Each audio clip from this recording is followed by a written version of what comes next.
Good evening, ladies and gentlemen. It is Friday night, 9 o'clock Eastern Time, and you know what that means. It is time for another episode of Heavy Metallurgy.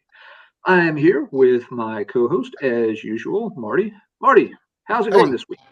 Oh, it's been a busy week, as is for you. How have you been doing? It has been an extremely busy week at work, but we have punched out for the weekend, and we're going to kick the weekend off right by having some fun this evening on the Heavy Metallurgy channel. And to help us do that, we've got one of our favorite guests back for another episode, Arron from the Metal Theologian channel. Arron, how are you doing this week? Yeah, thanks for having me. I was actually thinking about you earlier today because sometimes when I'm when I'm between shit at work or whatever, I have some time to dick around. I just need to refresh. I play on that Sporkle site. I was doing a crossword puzzle that was geography based, or not geography, geology, and I sucked at it. I got everything wrong. I was like, God damn, Alan would be so ashamed of me right now. I was thinking of you earlier too because I'm rocking the graven image jersey that you helped pick me up with. I love this shirt. It is so comfy and so cool. Thank you again. Awesome, man. I'm glad it fits. It fits perfect. I would wear this thing all day, every day if I could, but it's one of those that's so nice. I don't want to wear it out, so I'm careful not to wear it too frequently at the same time. That shirt should last forever. You should be fine. I hope so. I'm going to try to make it last as long as I can. So let's see, before we get into tonight's topic, Martin, you have a few announcements to make involving things that people might wish to purchase or give money for. So I want to pass it over to you so that you may do some advertising. Oh, this is gross, but bear with me, folks. People have been asking a bit how to support the channel. Just watching and showing up is killer. We've got a shirt available, the link is in the description. And also there are super chats available on in the chat function. Don't ask me how it works. I don't know. I just set it up. You don't have to do it. It's just there. That's all I'm going to say. Also I've got links to the Metal Theologians channel in the description and Alan's link in the description for Let's Talk Metal. And we just appreciate all the support you guys have been giving us. It's been great. The channel has been doing good and everybody seems to like the show, and we like that. That's really cool. We really appreciate it. And for those of you that have been sticking out for the Wednesday streams too, those have been fun, a lot of fun. We missed this week, but we'll be back next week. And it's just good to have Alan back. It's been a few episodes, a week or so. So yep. I was not here for the Kiss episode, but you and King, y'all banged that out really, really good. That was a great episode. Y'all paced it really well. I would only have dragged you down in that episode. I think I thought about, I was going to reach out to Scott Waters and my buddy Zoller. He was busy. But I thought about asking Scott to join us, but then the more I got to thinking how long of a discography it is, it would have went on forever. 3 people discussing, a band that's been lifelong part of our lives for the whole time. But yeah, anyway. Yeah, you and King nailed that just fine. And some folks were a little peeved that the book club was not on this Wednesday. I got a few concerned questions. It's like, God damn it, I sat down to do something Wednesday night and listened to them. Where are they? And it's like, I'm at a conference. I am not part of this right now. I cannot help you. I'm having to listen to professional talks about geology things. So yeah, Metal Mayhem. There are folks waiting for that next episode for sure. Yeah, Metal Mayhem. I will get that. I've been so busy, I totally forgot about that package. Aaron, your mic is muted. I don't know if you knew that or not. There you go. Yeah, thanks. I did it on purpose. I did a little experiment. I turned on because I can't see the chat in here, right? So I turned on my fucking TV over here, and I was thinking I could watch it over there, but I have to keep it muted and shit, or else it'll weird me out. So. Okay. But I hate being able to see the chat on my phone. Anyway, I'll quit with the technical shit. I'm just like a boomer when it comes to this shit. I'll just own it. No worries. Let's see. You got the aftermarket ear pods that'll turn your ears green after one use. Enjoy that. Oh yeah, they're really shitty too. Actually, they keep bubbling in and out and shit. This is my first time using them, so if it gets too fucked up, I might just swap it out. But I'll try to do it when someone else is talking, so I don't disrupt. No problems. Let's see. Now, Marty, one other order of business. I do believe a few things went up on the Bindrune web shop today. Yeah. Let's get all this right out of the way. Absolutely. Let folks know what's out there.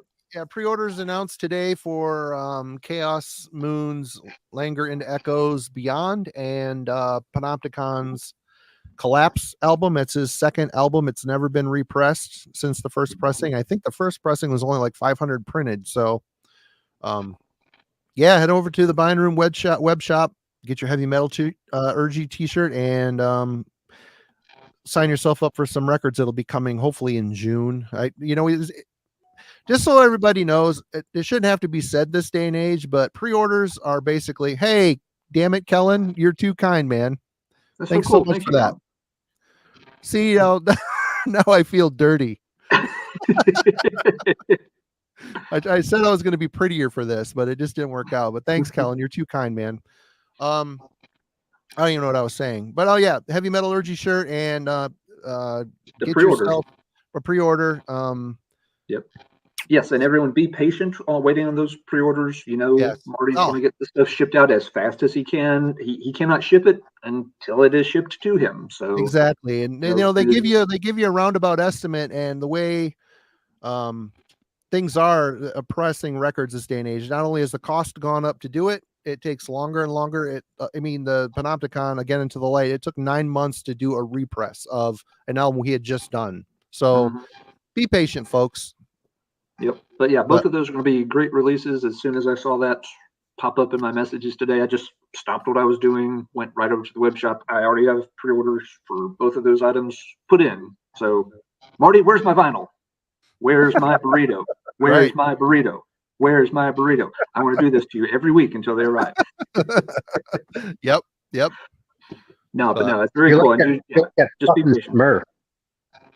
It'll be like that fucking Smurf. You'll be like that fucking Smurf that bugs Papa Smurf. Yeah. Are we there yet? Yeah. Gee, Marty, where's my records at? Is it much farther, Papa Smurf? Marty Worm always says, shut up and be patient. That's right. But anyway, yeah, here we are. What are we doing today, Alan? Tonight, Arron came up with a most excellent topic for us to discuss, and that is heavy metal compilation albums. We've talked about these from time to time in a lot of our other streams, a little bit here and a little bit there, but we've never actually had an episode where we focused on comps, which I was surprised when I went back and looked at the list. It's like, that's a great topic, but I think we've done it. And I'm like, no, actually, we haven't done that. Thanks, James. You're too kind, man. This will be a really fun topic, I think. Let's start with some initial thoughts about compilations in general, because they've definitely gone through an evolution over the past few decades. Arron, you have just some opening thoughts about compilations overall as a format or as a way to check out music. Well, one thing about my perspective on this is probably different from a lot of people's, because I hear other people talk about how they had some K-Tel comp or something like that had a Nazareth song and a Molly Hatchet song on it, and that was sort of what got them going on the heavier stuff and the stories like that. I didn't really get into comps until I was a lot older, because when I was a kid, I just wasn't interested. If I was interested enough to buy something, I wanted to get the whole album. And I was kind of weird about it even, but so I didn't really start collecting comps at all until I got into the new wave of British heavy metal stuff. And it's going to show when I'm sort of showing some of my favorite ones in a little while, because it's definitely weighted towards that end of the scale as far as ones that are important to me, But because of that, it just sort of got me. That was sort of my heyday. It's like right on, I was collecting that stuff. That was when I was sort of starting to realize just generally how cool comps tended to be. You know what I mean? Not for really early appearances by bands that went on and became bigger, or just as sort of statements about a local scene somewhere, and whether it's in LA or New York or Cleveland or wherever else. That kind of shit. So it's funny because I've really kind of collected a lot of comps since then. When I see something that looks cool, I'll totally grab it. But some of the ones I played a couple times and sort of put them away, whereas some of these other ones are really close to my heart. So okay, yeah, those are good points, and I think people will come at comps from different angles. Marty, what's your kind of take on compilations for our opening statement? Well, being up here in northern Michigan, I was kind of segregated away from the main scene that would roll through southern Michigan. So, I missed all the big shows and stuff. And I think going to shows and being around a community like that was a good way to find out about new music. Plus, I was pretty young at the time, too. But for me, comps were our internet back then. I had very little money. to put into music. You know, you'd only make so much when you're a teenager or earlier than that. And you go into a store and pick up a comp, it's like getting more bang for your buck. You're hearing 15 bands, 20 bands that you never heard of before, more or less. And you have a lot of, since it's the only tape you may have bought that month or, you know, every couple weeks, you really got a lot of mileage out of it. You spun it and spun it and spun it and really got to kind of know these bands through one song. So when the money was there and it made you branch out and say, okay, well, this comp on Metal Blade is killer. All these bands are awesome. You're buying every single band that you can find. So, I mean, it was a lifeline for me. And, I'm not going to show them. I showed one week and I got laughed at a lot, but for me, it started early. I don't know if you guys remember back in, when we only had a couple channels each, those K-Tel commercials that would come on, Full Tilt by K-Tel, you know, all like, and Radioactive by K-Tel. I've got like 3 or 4 K-Tel records comps that my mom got for me that I spun the shit out of them. And they're all like hard rock, you know, radio songs, but you know, still it was Kiss and those K-Tel records for me. And that got me kind of really realizing how beneficial compilations were. Not that I ever, the K-Tel albums, I was more of a radio listener at that point, but it was very, very instrumental in getting me into a wider scope of music. And a lot of these comps we're going to show tonight all have a hand in that, I think, fairly certain for all of us. How about you, Alan? Yeah, my introduction to them, kind of similar to your background, you know, grew up in a small rural area. There were like just barely 300 people in my graduating high school class, and that was for the entire county. There's like one high school per county. I mean, we're out in the woods a bit. So yeah, I mean, there's no local record store. You know, we were all, you know, pretty poor, not, you know, dirt poor kids, but we didn't have a ton of money to spend on stuff, even when we got to a city with a record store.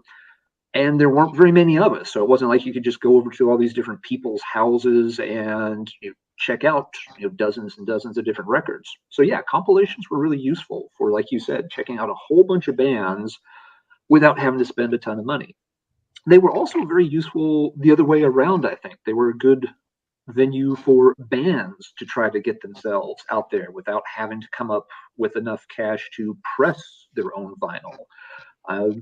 You know, so many bands, when you read about how things were for them back in the day, they're like, you know, they would have to, you know, work, play, keep up other jobs, you know, for months just to save up enough money to record a couple of demo tracks on a crappy sounding 4-track or something. So the compilations offered them a chance to have somebody else do a lot of that heavy lifting, you know, while they just had to provide maybe one track. And it was maybe enough to at least get their foot in the door and start to get noticed a little bit. So it was a good medium for bands to get some exposure and for fans to, yeah, rapidly check out everything on the scene. You know, it's easy these days to think, oh, there's so many heavy metal bands, it's hard to keep up with all of them. It was the same way back then, too. You know, yeah. The scene exploded very quickly through the 1980s and even back through the 1970s. If you were keeping up, you know, with the hard rock and metal stuff then, there were still a bunch of bands all over the place. So compilations, yeah. They were very useful, very cost-effective way to get into bands, for sure.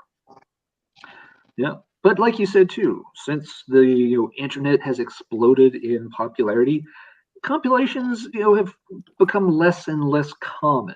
Bands don't need that method of getting the word out there. Labels don't need that method for showcasing bands anymore. They can just put it up on YouTube and get, you know, all kinds of views in a very short period of time. Yep. That said, there are still compilations being put out, and some of them are still pretty cool to check out. I'm sure we'll see some examples of that along the way tonight. We'll show off some old favorites, but I know I at least tried to pull a few that are for more recent years that show the compilation is not completely dead as an art form. Just may not be as common or as prominent as it once was, but they are still out there, and you can still use them to check out lots of cool music. It seems like who's really good about go ahead. You know who's good about keeping comps around and sort of in circulation, in my experience, is the black metal labels. Even though I'm not so much into it anymore, and I was really into that shit like 10 years ago, and I was buying shit on tape.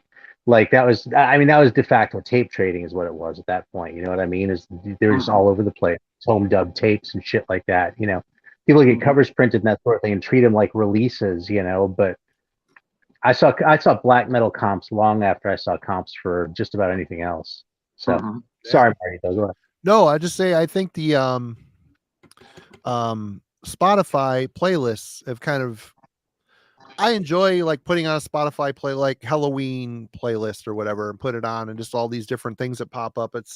It kind of, you know, taps back into that old fond appreciation I had for listening to comps, even though it's just a playlist someone put on there. But yeah, there's still a place for comps, but I don't think people have the same connection to them that we did, you know, not to say back in our day, but it was, we spent a lot of time with them, you know. Now they're just kind of a quick, you listen to like a playlist, you know, there might be a couple bands you check out, but then you just go to the next link, click, click, click, click, you click your way along. Whereas, you know, you walked into a chain store and like, oh my God, they've got this creator tape. That song I like is on it. Cool. I'm buying this, you know, and, it's on, whatever records, the Roadrunner records. I got to get everything that was on Death's Door. And so kind of, it was a different selling point. I mean, I put on these, I'll listen to some of these comps today and still love them. And I just know what song is coming next because I've heard it so much. It's just part of the process back then. And they're still a lot of fun. They're great. Comps are great for a road trip, especially if you know all the songs on it. It makes it a lot more fun. Yep. And we walked uphill in the snow both ways to that record store. We did. And we bought it with our buffalo nickels. Yes, we did. Yep. Yep. Hey, what town you went?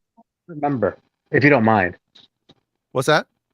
What town was it that you grew up in, Alan? Oh, for me, it's a little town in the Blue Ridge of Virginia. It's about, the only way to geo-reference it is that it's about a little under an hour from Virginia Tech. So start on the middle of the Hokie campus and head just into the heart of the mountains. And that's where you're at. Right on. Yeah. So yeah, Blacksburg was the closest thing that would have even been close to normal city size to us, I guess. Right on. Yeah, thanks for indulging. Just curious. Oh yeah, no problem. So, all right, are we ready to then start working through some fun compilations? Arron, yeah, let's do it. As the guest, Arron, you of course get to go first. What would you like to start with? All right. Well, here's how I organize these. Okay. After I sort of, you know, racked my brain with how to like put together some interesting ones, I just said, fuck it, I'm just going to pull out my favorites. So I have about 10 here that are like the favorites that I've played the most. And then I have some more that I thought might just be interesting, you know? Cool. Yeah, so well, don't show them all at once. Show one or two and we'll do it one at a time, right? Yeah. So should we start with the ones that are like really, the ones that I really like? Yeah, I'm going to start with this. Sounds good. In a way, this is the record that got me going on comps, the Friday Rock Show. Ah, yep. And you can, it's probably obvious why I bought it because it has Eye of the Storm on it by Sweet Savage. That, and I couldn't believe that, you know, you could get a record like this for like $15 or whatever it was, you know, when I sent away for this in the early days of eBay. But this, you know, I could say that this isn't the best of this or this isn't the best of that, but like all the songs on here are just so fucking good. Like the groove that it starts out with the Spider tune, and then like Diamond Head, like doing their sort of like full on Zeppelin thing before they had the production behind them. So it still kind of resonates a little better for me. Then that, and then some other tracks that are kind of throwaway, but are still cool. Then this Gem of a Witchfind song in Belfast, you know? So, which is like the ballad of the album, but is maybe the best song they ever did, you know? It's a weird song in their catalog. It definitely stands out. Oh, yeah, totally. Like, I would like triple check. I wasn't sure if it was the same band even, you know? Yep. Yeah, they supposedly, one, they had just gotten Luther in on vocals, and he brought it with him from his previous band, which is one that's interesting. That is kind of, a bit of an outlier for them. Well, there you go. Anyway, so that's one to start off with. I mean, is this one that you guys have spent any time with, or how do we proceed from Never here? even seen it. Who put that out? What label is that on? It's on BBC Records. Oh, okay. Yep. Yeah. The tracks are from the BBC recording sessions that bands would go in and do for a Friday night show with Tommy Vance was the DJ, I think, that ran those. Yeah, the Friday Rock Show. And they put out this album, and then Metal Explosion one was one too. And there might be more, but those are what I have. Those were the two from the BBC sessions, and it's funny because one of my very first forays into compilations and new wave of British heavy metal was the Metal Explosion album, the other one in that pair that I found at a record show. I had just got interested in new wave of British heavy metal, was desperate to find more stuff, and just digging through a box of junk records at a flea market record show. They randomly had a copy of Metal Explosion. I turned it over, saw that this has Samson and Trespass on it, and I almost shit my pants just right there in the middle of the hotel ballroom at the record show. Took it home, ran home, played that thing to death. It has a English Day is the real sort of killer unreleased cut from the Metal Explosion album. But yeah, that and Friday Rock Show are a really nice sort of pair, and it shows off a lot of the bands and a pretty good variety of bands. Like you said, it's got Spider. The other one has Ian Gillan with the solo track on it. So you get sort of a range of styles that were prominent there in the very early new wave of British heavy metal days. It's a cool album for sure.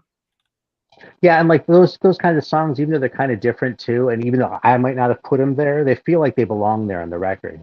It's funny with the Friday Rock Show. That's the one I found first. If I gotten Metal Explosion first, I might like that one more. It's that arbitrary. This was like my sort of first foray. Yep. Yeah, it's same with me. I just Friday Rock Show was one I didn't get to actually pick up until quite a bit later. But yeah, same kind of vibe for sure. All right, Mr. Allen. All right, I'll also start with this is arguably my favorite compilation album of all time. It is Volume 4 of the Metal Massacre series. This, of course, was a huge series for Metal Blade. They used it to introduce their label, as their very first release was Metal Massacre 1. And all the early volumes, of course, have lots of cool tracks. They're the first appearance for a ton of bands that have become household names in the heavy metal underground, from Metallica, Slayer, Fate's Warning, Overkill. So many bands, got their first final release with a Metal Massacre appearance. It's funny, Volume 4 probably has the most obscure lineup from any of the first 5 volumes. The first 5 volumes are pretty talent loaded with bands that went on to bigger and better things. Volume 4, a lot of these bands didn't necessarily, but in terms of just consistency of just great track after great track, this has always been my favorite volume. The big names on here, you've got Lizzie Borden with an early version of Rod of Iron that's quite good, and you've got Trouble with The Last Judgment, which straightforward Trouble song. But then you've got so much really cool stuff by other bands that just never quite got to that next level. You've got Sacred Blade with a song called The Alien. You've got Death Dealer, which is just an ass kicker. You've got Zoetrope, you've got Warcry out of Chicago, you've got Abattoir, Witch Slayer, another really good Chicago band. August Red Moon, they did an EP later on. Medieval, who did some releases on New Renaissance. And kind of one of the other outliers is a track by a band called Trust. But it's just a real set of bangers. A lot of the bands on here, I don't know if this was by design or just the way it worked out, but a lot of them do have that kind of Trouble-like sound, where it's a little bit more on the doomy side, but still sounds like traditional heavy metal at the same time. A lot of these, have that extra dose of heaviness, a little bit of a dark, doomy vibe to them that I like quite a bit. So this has always been my favorite out of the Metal Massacre series. Lots of good tracks throughout the series, but Volume 4, if I have to pick one, no contest for me. Volume 4 is the one I always pick for Metal Massacre. What do y'all think about Metal Massacre? Any particular favorite volume for either of you? Well, shit, man. I was thinking, when it came to what I was pulling out, I was thinking I got to pull up the most interesting one, and I think 2 is kind of fun to talk about. So there's a lot of stuff on there people snooze on, and then it has these weird shit on there, like that Overkill song, by the punk band Overkill. The LA Overkill, and then it also has that song with Cliff Burton, Still in Trauma, on it, right? Yep. But again, taking a step back and going, what's my favorite? I really just had to pull this one out. I got this when I was living in LA. Actually, I found a shop there for $8, and I picked it up, and I was like, I don't really care about comps because I hadn't like really latched onto the American ones yet. But then I saw that I had Metallica spelled wrong, and I had read about that and shit, and I was like, yeah, I'd kind of be stupid and not grab this. So I did.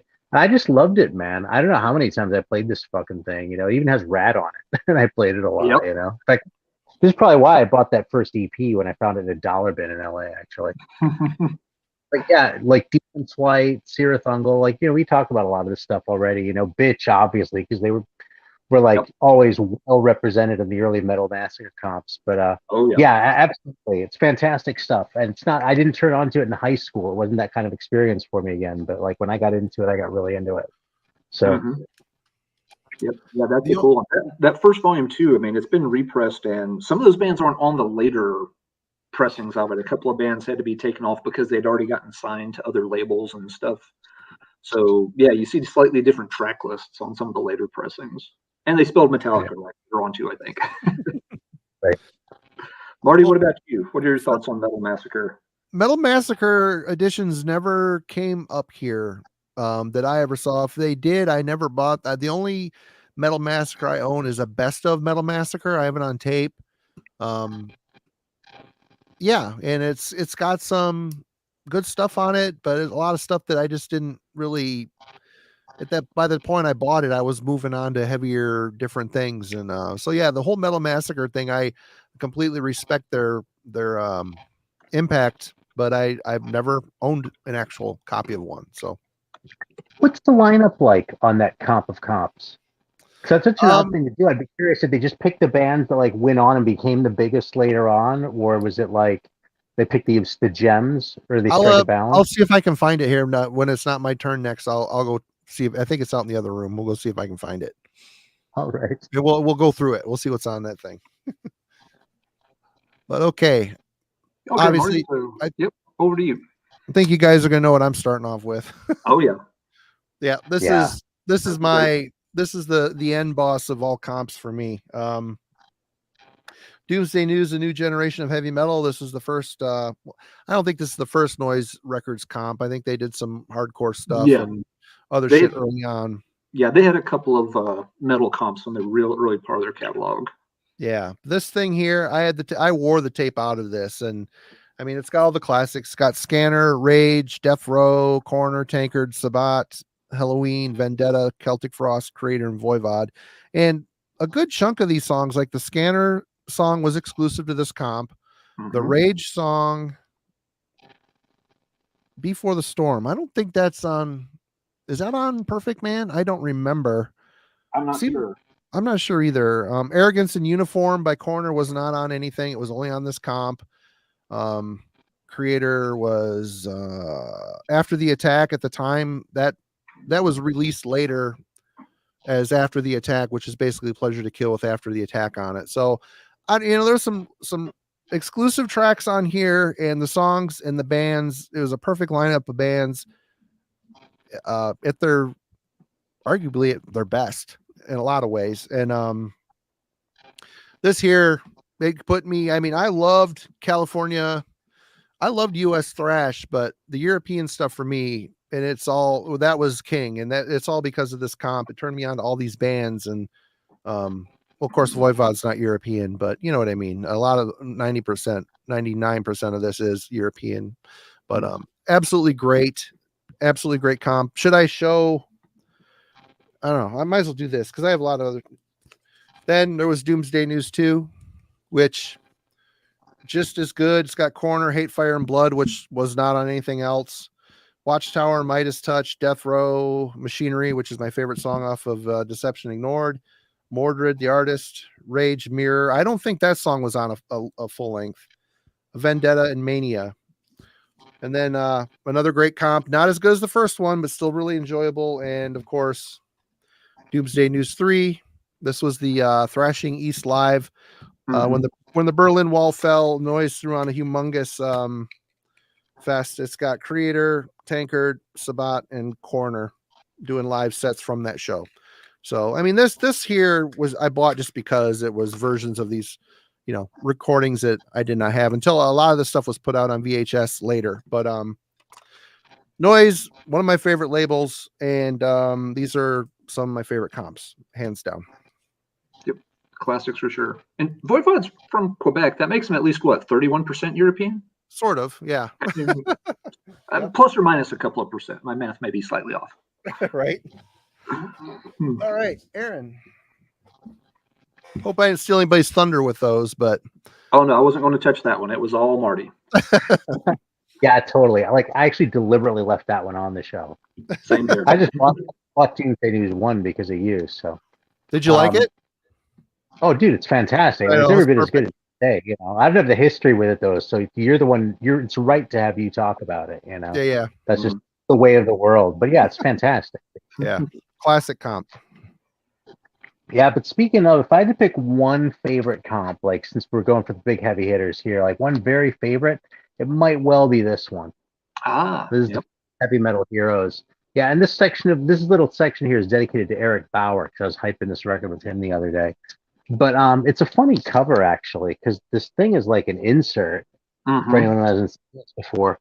And the actual jacket has like these funny images of the 45s that were out on heavy metal records at the time. Yep. Yeah, that's the original pressing. They did a second pressing supposedly where they actually have that insert as the actual cover for it. Yeah, like printed on or something properly. Yeah, maybe? that's actually properly printed. Yeah, what you're showing there is the original version of it, which is really cool. Yeah, when I got it, it wasn't very expensive. Anyway, though, this thing, it's just every song on here is just fucking great, And some of it, like, there are little obscure tunes, like Hard Life by Metal Mirror by bands that only put out like a 45 that's hard to find, or Dragster with Do It. But it's still exclusive songs, so it's still worth checking out. Even the Witchfinder General tune was exclusive at the time. Yep. There was a live version of Rabies on Soviet Invasion, but the studio version was exclusive to this comp. And then the Hands of Beasts, who kind of do the same thing on this comp as Spider does on the other one. They kind of have more of that sort of thing going along, but it still fits right in there. You know what I mean? I never skip past that tune when I'm listening to this thing. Yep. Jaguar never sounded better. I mean, I would put Stormchild up there with their 45s and some of the live shit I've heard over the LP. And then probably the most interesting thing on here is The Reaper by Grim Reaper. Which it's an early song, but from before Steve Grimmett joined the band. They still had Paul DiMarcato on vocals. That's right. And the song was an album, but they repurposed the main riff. Do you remember what the song was? They pushed that into? I do not offhand. I haven't heard it in ages. I haven't heard it in days and days. It's been at least a week. But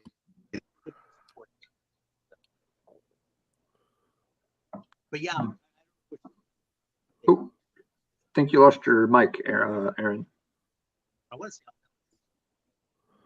Your mic's popping in and out there. We lost you on the microphone there for a minute. Yeah. So. We'll let Aaron try making a few quick switches here. Well, while he's doing that, I found the basically it. Here, I'll make myself big. Sure. This is that Best of Metal Massacre tape. Oh, okay. It's got Flotsam and Jetsam, Yeah. I Live You Die. It's got Fate's Warning, Soldier Boy, Lizzie Borden, Rod of Iron, Metal Church, The Brave, Omen, Torture Me, Sacred Reich, Ignorance, Hallows Eve, Metal Merchants, Warlord, Ms. Victoria, Trouble, The Last Judgment, Possess, Swing of the Axe, Nasty Savage, XXX, Voivod Condemned to the Gallows, Dark That's Angel, cool. That's a Welcome good to thing. the Slaughterhouse. Yeah. Bitch. Yeah. Live A for lot the of Whip. those are a lot of those are from volumes 4, 5, and 6. Really? Yep. Banshee, We Want You, Overkill, Oh, Death that's a good Rider, Malice, Kick You Down, and Toxic Wasteland. Yeah, the Toxic and Banshee are from volume 8 or 9. So yeah, that one's kind of covering some of the volume. Yeah, a lot of those tracks you mentioned were from volumes 4, 5, or 6, but there's a few that are later too. There may have been one from volume 3. I'm not sure about the Warlord track. Right on. But I think the 4, 5, and 6, if you're just looking for the first vinyl appearances of the big bands, that's really where you want to go for anyway, It's like you had a few of those on the earlier ones, but it's like Slayer and Trouble, not like Possessed, Yeah, up through 6 and even volume 7 still has some bigger names. After volume 7, you start having trouble finding bands that went on to a lot longer careers. But there's still some good songs on the next few volumes, even after that. Yeah. The song is All Hell Let Loose, by the way, it came to me. That's where it's like a middle bridge section. They use the main riff from The Reaper, and they speed it up a lot, but it's the same riff. So that's another little interesting thing about this record, is you get to hear like a classic Grim Reaper song in a really, embryonic form. Hold up the cover Anyway. again. I missed it while I was finding. Oh yeah, that's right. You were in the other room. All right. Okay. Cool. That's a huge guitar. Look how huge it is compared to the hand. It's super thick. It should be like an 8-string or something. Yep. And it has this weird cover too. Like this thing's sort of an insert. Oh, really? It. Okay. It just has pictures of the 45s that were out on the label at the time. Ah, gotcha. Okay. Mr. Allen, Yeah. you are back. All right. Since Marty made reference to some early noise comps, I'll go with one of those next. Now, this one I'm not going to talk about in detail, but this was one of the first releases on Noise Records. It's the Rock from Hell compilation. Those were the very first ones. It may be. I think that was their first release that wasn't a license. Yeah, something like that. It's the number on it's like 1005 or 1003. It's a real early one. Yeah. It's got a couple of tracks each from, let me make sure I'm getting this right. Yeah, it's got like 2 Running Wild tracks. That shit sounds raw too. Yeah, it's very raw. You've got Rated X, Iron Force, Railway, Gravedigger gets 2 tracks, and Sado, which was a band Noise was always trying to make happen, and just never did happen. So It's an okay comp, but it's actually not the one I wanted to sort of showcase. I think that's a great comp though, and those tunes, those really early tunes, or the versions of the Running Wild songs that appeared on the album later on. I mean, they sound rough on the album, but they sound really rough on that comp, man. That's some good shit. Yep. And I really like the Railway songs on there too. So anyway, go ahead. Oh yeah, no, Railway is pretty cool. But yeah, this is also another one of the real early Noise releases. And this one was kind of notorious for having the zombie cover art that got banned in several territories. So they had to issue it with a censored cover to get it across the border into some countries. It's also kind of notorious for having a weird title that, death metal. It's 1984-ish though. So what kind of death metal did you have in 1984? Well, you get 2 tracks by Running Wild, 2 by Halloween, 2 by a band called Dark Avenger, who apparently disappeared from this dimension before they even left the studio that day, and 2 tracks by Hellhammer. So 1 out of 4 is okay, I guess. But definitely not what you would think of as death metal these days. But still a good lineup. Even the Dark Avenger tracks aren't bad. But yeah, the Halloween ones are cool. Ornst for Life was very strange song. A strange song and a hard one to get for a very long time. It eventually got added as bonus tracks to much later CD repressings. Kind of the same with the Running Wild tracks. That Iron Heads and Bone to Ashes were something you didn't get to hear until later. Hellhammer, this is where Revelations of Doom and Messiah were originally put out. So again, exclusive tracks until reissues happened later on. But yeah, it's a fun one. This again at the by today's standards, the covers I guess still a bit gross. But, it's a cool cover. It's cool. Yeah, it's of course kind of tame by today's standards, but yeah, this definitely got them on the naughty list. That was pretty shocking. I remember seeing that when it came out, like at the record store when I was like looking for my Billy Joel records or something, and that was pretty shocking at that time. Yeah, this guy's had a bad day here, and this guy's not making it any better. That record's so fucking good, though. I played that thing so much, man. Yeah. So just a little heads up for anybody watching, if anybody has a spare copy of that and don't want to rip my head off price-wise, hit your boy up. I've always been looking. That one is needed in my collection for sure at some point. It's a cool comp. It's a nice early piece of Noise history, and obviously 3 of those every bands song is great. and 3 of those bands went on to fame and fortune, and Dark Avenger went straight to the unemployment line, and you had a fine career bussing tables or driving buses or something with buses. I want to say the word bus was involved in at least 2 of their careers. I have no idea whatsoever, but I'm going to make it up and go with it anyway.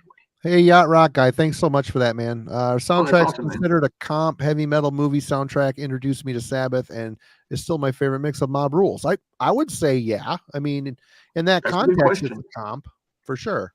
That is a good Yeah, question. totally. I had a soundtrack I was going to include, but I figured we might want to do a soundtrack episode some night, so I decided to put it back. But yeah, it's a bunch of different bands all in one place. It's definitely a compilation. What sets it a bit apart is there's like composers putting like more movie score type stuff mixed in with more. Of course, I've never heard the heavy metal soundtrack, although so there might not be. Of course, a lot of those songs were written for the movie, weren't they? So Yeah, they kind of solicited tracks from bands for at least some cases. I don't know if they did for all of them. yeah, that's a good topic. Good topic there, for sure. Yep, we will definitely say that. Of course, who we should bring on for that sometime. That has Chromium, Philip, if you're out there. That has you. Yeah, I've got no dog in that fight, so definitely you guys go. I'd for be it. useless too. Yeah, I have no soundtracks. We will just hand the keys to Chromie D, and he can drive that bus, and we will we'll just hang out in the party bus, and that's right. He will take us to town. Absolutely. Yep. All right, but yeah, so death metal is my pick for that one. So Marty, I want to pass it over to you. Okay.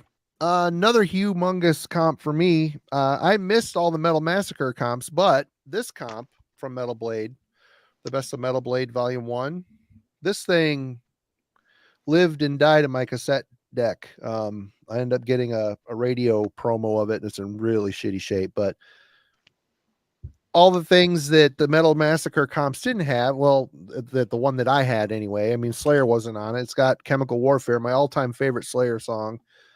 Trouble the Tempter, Hallows Eve, Plunging. That was my first time hearing Hallows Eve, and what a fucking killer song. Great album, too. Bitch, Celtic Frost, Fates Warning, Omen, Nasty Savage, Lizzie Borden, Attacker, Warlord, Thrust, Tyrant, Pandemonium, Hyrax, Voivod. I mean, a lot of this shit. Metal Church, The Brave. I don't know if this was shit pulled from those Metal Massacres. I have no fucking idea. But though this was my... these are all album tracks, aren't they? They're all album tracks pulled. I think they are. I think they are. I'm not certain, but they're not. They're not all from necessarily the album. Yeah, all it says they're all from their albums. Yeah, they're not necessarily pulled from Metal Massacre because Candlemass was never on Metal Massacre, and I know they are on Best of Metal Blade Volume 3, I believe. Yeah, I've got that one right here. Yeah, the Hallows Eve track is different from what they had on Metal Massacre. So yeah, it's not rehashing the Metal Massacre comps, which is good. It makes those a nice series to complement the Metal Massacre. Yeah, and this is, other than the Lizzie Borden Fates, all the ones you'd expect. This has Anvil on it with Concrete Jungle. It's got Sacrifice with Afterlife, Viking, the song Warlord. Yep. Dead End, which that was like a band that was like a one and done thing, weren't they? I don't remember them having too much. I haven't thought of that band in forever. I don't remember. Aaron, do you? Dead End, you said? Yeah, Dead End. With the song, they had a song, couple albums actually. Okay, Phantom Nation was a song. Yeah, I only have one of them, and it's not that great, but I know the label is pushing them. Liege Lord, Juggernaut, Lizzie Borden with Betsy Bitch singing "Don't Touch Me There," another Sacrifice song, Candlemass, Diamond Head, Am I Evil? So yeah. Hey, Synthetic Life, thanks, man. Hey, we appreciate it. Thank you so much. You're too kind. Hey, you guys, you're making us blush. We're gonna like go out and buy a lot of beverages and stuff. But hey, thank you so much. So yeah, that's awesome, Sam. Thank you. You're up, Aaron.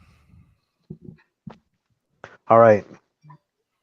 Well, at the risk of being predictable here, sticking with the new wave British heavy metal stuff. Oh, nice. I love this fucking record, Scene man. of Scene of the Crime. And this one's pretty tough to come by, in fairness. Yes, you're probably going to have to order from Britain if you can find one. Hmm. So it's basically a private press. It's some little local label called Suspect Records. And the Sparta 45s came out on Suspect. It also has Savage on it, too, who were on Ebony, obviously. And I don't think Panzer Division had a 45 as well. I don't think the other two bands ever did anything else. But this comp is just so good, man. This is like the subgenre of new wave British heavy metal that consists of epic metal. Like by the standards of 1980, this is the epic metal, you know? So it's totally like not epic at all. And like, it's kind of setting a false expectation, but in intent, as far as like the way the songwriting it is, the way they're sort of going for the progressive thing and, you know, writing longer songs, especially Manitou, who might even be the weakest band on here, but they're kind of the most sort of ambitious as far as their songwriting. But Sparta's got some of that going on too. Now Savage just rocks. And both it's Let It Loose and Dirty Money, which are both on the first album on Ebony, but it's really primitive versions. Panzer Division sound better here than they did on their 45. They're a little bit more rockin'. The 45 is still really good. I just played it the other day, actually. I really like it a lot. But this just has a little bit more grit in it. And it's like when they're playing like their barroom, like boogie shit, like in these recordings, the stink of the stale beer coming off the stage floor is a little more pronounced. Yep. You know what I mean? Right. So yeah, just an awesome comp. It's kind of a weird one because I mean the biggest band on here is Savage, right? And they're not exactly a household name, you know. But it's just a really fun record to listen to, man. I played the shit out of this one, man. So in fact, I'm pretty sure I had a tape. I had a couple tapes like around 2000ish, and I was driving around in my car that had a tape deck in it. And I had one where on one side it had this, and the other side it had that death metal comp that Alan just showed. Oh, okay, cool. That was like my diet. Nice. So in true new wave of British heavy metal fashion, is that comp full of bands that basically just were on that comp and that's it? Oh yeah, yeah, totally. I mean, there's the lineup. It's just yeah. 5 bands. Not much. There's a band called Tyrant on there, but that is not the same band that's had a bunch of anthologies like that Days on the Farm anthology and stuff. It's a different Tyrant. Right. So if anybody has heard that Tyrant, the one that did the really rare single with the blue label, and they're like, oh, here's more Tyrant songs. No, sorry. Yeah, and these guys are nowhere near as good as that. No, this one's not as strong as the better known Tyrant, who were also very obscure. Yeah. That's a cool one to show off. Very nice. Very cool. Do any of you guys have Metal Inferno asks the vintage vinyl hunter? That is a great compilation. I no longer have it. I did. I love that comp, but I don't have a physical copy anymore. Yeah, I do. I can get up and grab it, actually. Yeah, Aaron, you just showed that off, I think, on a video not too long ago. Yeah, that's why I left it on the shelf this time. Okay. Yeah, that's a very cool one. Yeah, it's got a great lineup on it. All kinds of good tracks. Okay, Alan, you are next. All right. Well, high time I got into the new wave of British heavy metal ring here as well. I'm going to start with a pretty basic, accessible one. And this was my introduction to new wave of British heavy metal. So it's always had, a special place for me. It's the 79 Revisited volume put out on Metal Blade, compiled in large part by Lars Ulrich. It was supposed to come out in '89 to commemorate the 10th anniversary of new wave of British heavy metal, but it was a bit delayed and really didn't get out until, I believe, 91. So it took them a while to get it. The CD, it's a double CD, one of those old-fashioned fat double CD cases. Yep. I had seen this advertised. I was reading, it was more of an article on Metallica that I was reading in Goldmine, which was one of these old newspaper print weekly trade magazines for record collectors back in the day. And they happened to have a cover story. My dad he had a subscription to it for something like 35 years or some ungodly thing. To this day, if you just open a random closet in my parents' house, you may or may not be buried alive under 5,000 metric tons worth of gold mine issues and back issues. The place is covered in them. But they had a cover story on Metallica, and so I was reading that, and they just had like one of those little inset boxes, at like the bottom of one of the pages that was talking about this project Lars had been working on, and it had this, picture in the center of it. And just reading the little blurb is just like, that sounds so cool. It's like there's this whole other, scene of heavy metal stuff that existed for this little time period and influenced this other band I like. That would be really cool to check out.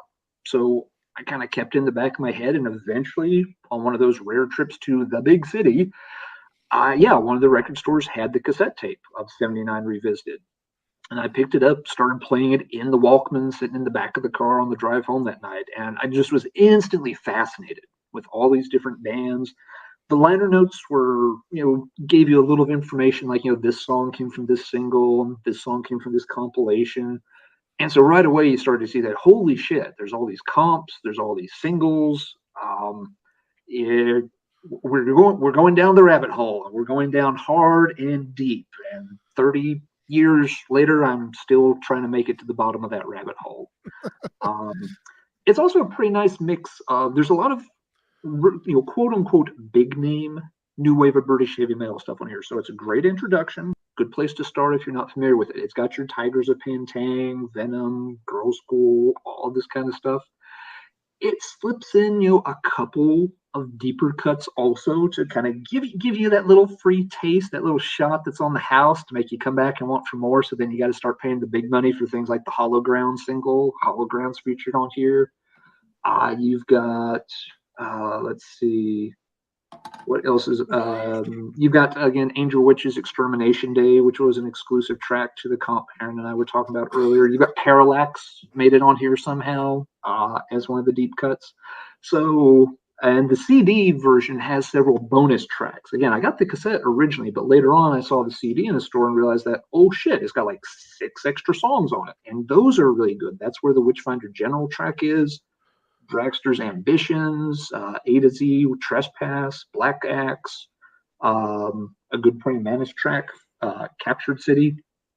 So yeah, in terms of just getting into the genre, seeing what it's about, checking out some of the more name acts that you should recognize, couldn't ask for a better starting point on new wave of British heavy metal. Just if you get hooked on it, it's going to take up a lot of time and money for a very long time if you start collecting that stuff. But it's an excellent compilation to showcase the whole scene at once.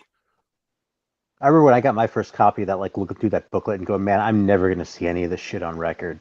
Like maybe the fucking no, not even the Def Leppard. Mm-hmm. Yeah, I was like, maybe the Saxon album. Yeah, I was the same way. It's just like, oh, holy shit, where do I find this stuff? And again, especially pre-internet, pre-eBay, living in the mountains, it's just like, I want this stuff so bad, and I have no freaking clue how I'm going to track it down, but I am going to.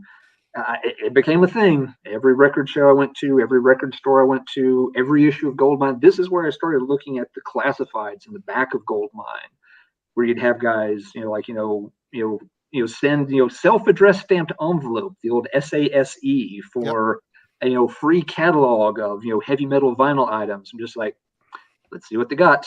You got any of this new wave of British heavy metal stuff? If so, you're getting some of my money. And it gave old Thunderstick a front and center there. I'm sure he felt very special. Yep. Fun pictures on it to boot. Absolutely. Yep. Yeah. That Samson song on there is kind of a weird pick. I mean, it's a great song, but it kind of sticks out. It changes the vibe a lot. A little bit. Yep. There's some of them. Speaking of Thunderstick, the Sledgehammer track does a little bit the same thing. It's a good track, but a little different. But all right, I've gushed about that more than enough. So, Marty, show us another excellent compilation album, if you would, sir. All right. Well, this is one that was humongous for me as well regarding thrash metal. Had it on tape forever, wore it out. And here a couple of years ago, I went into Vertigo Records in Grand Rapids. And this was sitting in its used bin for very cheap, in great shape. Speed Kills. Nice. The very best in speed metal. I think I dribbled out a couple drops of pee when I picked this up and saw the price and went, oh, is this coming home with me? And again, it's all the usual suspects. I mean, you got Hallows Eve on here, Voivod, Celtic Frost, a lot of bands that were getting a lot of lip service on other comps of the time too, but it also has Exodus, Less Than Violence, Destruction, Bestial Invasion. That might have been the first time I heard Destruction, to be honest with you. Metallica, Fight Fire with Fire, Slayer, Evil Has No Boundaries live, Possessed, Pentagram, Exciter, Riders from Darkness. Oh my god, I love it. Venom, Black Metal, Megadeth, Rattlehead, and Celtic Frost and the Crypts of Rays. It's an absolutely killer comp. I can't believe I got this in such good shape, and it's not a scratch. Whoever had this did not listen to it much. They probably got it, put it on tape, and whatever. But huge for me getting into more thrash, broadening my thrash metal repertoire for sure. There were other copies of this after. I don't have any of them, not heard a single one of them. This is the only one I ever had. And I listened to it a lot then, and I spun it a lot when I picked it up here a year or so ago as well. Haven't spun it in a while, but it's just a great mix of bands and a great mix of songs. And that's the beauty of a well curated comp. If it's got good flow, got good good diverse batch of bands that they're not such a weird swing that it throws the listening off. It all made sense. Absolutely well done. Yep. Very cool. What label is that one on? It's not New Renaissance, is it? No, this is on Music for Nations. Yep. Oh, okay, right on. Yeah, Yep. I've only got volume 3, which kind of the same. Oh, I love the cover picture of the stage diving dude with the bill and the hat flipped up there. Yep. Who's on that? Let's see. Volume 3 features, Agent Steel, Death, Heathen, Possessed, English Dogs, Bathory, Death Angel, Onslaught, Nuclear Assault, Holy Terror, Sacrilege, and Dark Angel. So pretty low. It really shows you how early and influential Death was to make it onto a mostly thrash comp. Yep. They're definitely was it something off the first album, I'm assuming? Let's see. Which one was it? Unholy Grave. Ah, cool. That fucking guy on the cover isn't listening to any of those bands. He probably listens to Judge. He's really not. He's like, playing quarters, while his parents are out of town and, the guys are over for a kegger. But he probably listens to Integrity, and Judge, shit like that.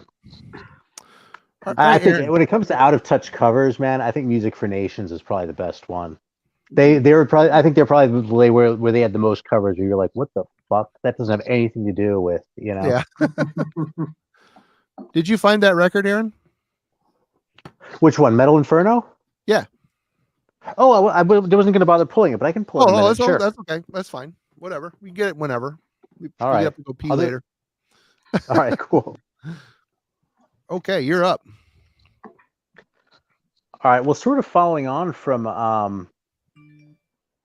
what Alan just showed, actually, this was probably the first one that I ended up finding in the wild. I actually got this on Reckless Records on Haight Street when I was living in San Francisco back in the 90s. Right on. And I was like, holy shit, I can't believe I'm seeing this here, because there was one song on that comp that Alan showed that supposedly was off of this one. I think it was Captured City, but there are a couple of tracks that overlap. There's a version of Sledgehammer on here too. Yeah. I think the Iron Maiden track, Sanctuary, I think is from that one. No, it's a different one because this one's studio version. Yeah, the one on that one's alive. I'll check real quick while you talk about it. But I'm pretty sure it was Captured City. But then when you listen to the record, it's actually a different version. And it kind of pissed me off, except it didn't piss me off because I think this is a better version. I think the one on that other comp sounds kind of AOR-ish, and this one has a little bit more bite to it. So I wasn't mad about that. But there's another great package too. I mean, it has 2 Iron Maiden songs, right? It has Sanctuary, but then it also has a really early version of Wrathchild on it. From like no later than 1980.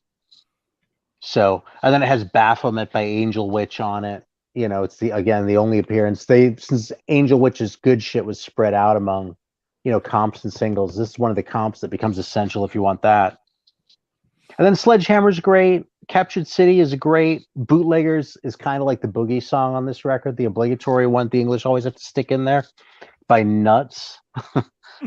And that's fine. It serves its purpose at the very end too. So if I've zoned out, I'm not paying attention. It's not a great loss. Ethel the Frog never sounded better than this. I actually think their album is kind of crap, but the song on here, Fight Back, I never skip past it. Right. So again, it's just a really good comp. It's rounded out with a Samson song and an EF band song and Blues in A by Toad the Wet Sprocket, which is totally throwaway. Yeah. And apparently not the same Toad the Wet Sprocket as who put out a couple 45s too. So fucking, I don't know. It's hard for me to believe that anyone thought that was a good band name, let alone 2 bands. But there you have it. Crossed my mind that it wasn't the same. That's interesting. And you're right. It's the Praying Mantis track is the one that showed up on here. The Trespass track on here is from volume 2 of Metal from Others. Okay. I think that's the same as on the single, though, ironically. Probably is. This one's different. Mm-hmm. I don't remember if the Trespass one's the same. One of these days. Yeah, I think it is. I don't remember it being different. Cool. Yeah, so there we go. Metal for Mothers. Metal for Mothers 2 is not as good as that one, but still a really cool record. I really like it a lot. Yeah, it's not heavy Metal Heroes 2 was a big drop off from Heavy Metal Heroes 1. Mm-hmm. I think. Yeah, it still had a few good ones like Mendy's Prey on it. Yeah, Sanctuary it wasn't bad, but Sanctuary on Mothers is from December 79 EMI session. The version from Lars's comp is the BBC session from November 79. There you go. There we Andy's go. got it nailed down. Absolutely. Thanks, Andy. Thanks a for bunch. into the details. Okay, Alan, you are up. Okay, so I want to show you a compilation from Norway. What bands do you think are going to be featured on a heavy metal compilation from Norway? TNT. That's a good guess. That's a good guess. They're actually not on here though. That was kind of a joking guess. I was going to say aha, but then he said heavy metal. I'm like, yeah, I didn't qualify it there. Yeah. The kicker here is it's not a black metal compilation. It's an 80s metal compilation. And it's kind of like, well, Norwegian 80s metal, does that exist? Yeah, a little bit did. Norway Rocks. What a cover. that once again, holy shit. This is a weird one for sure. 4 bands that nobody's really ever heard of. You've got each band got a couple of tracks. 5 bands. Anesthesia, Shell Shock, Thunderdome, Manitou, and Get Lost. So not exactly household names even in Norway, much less anywhere else in the heavy metal universe. And I'm here to tell you this is one of the most fantastic compilation albums you will ever hear if you're into 80s. No shit. No shit.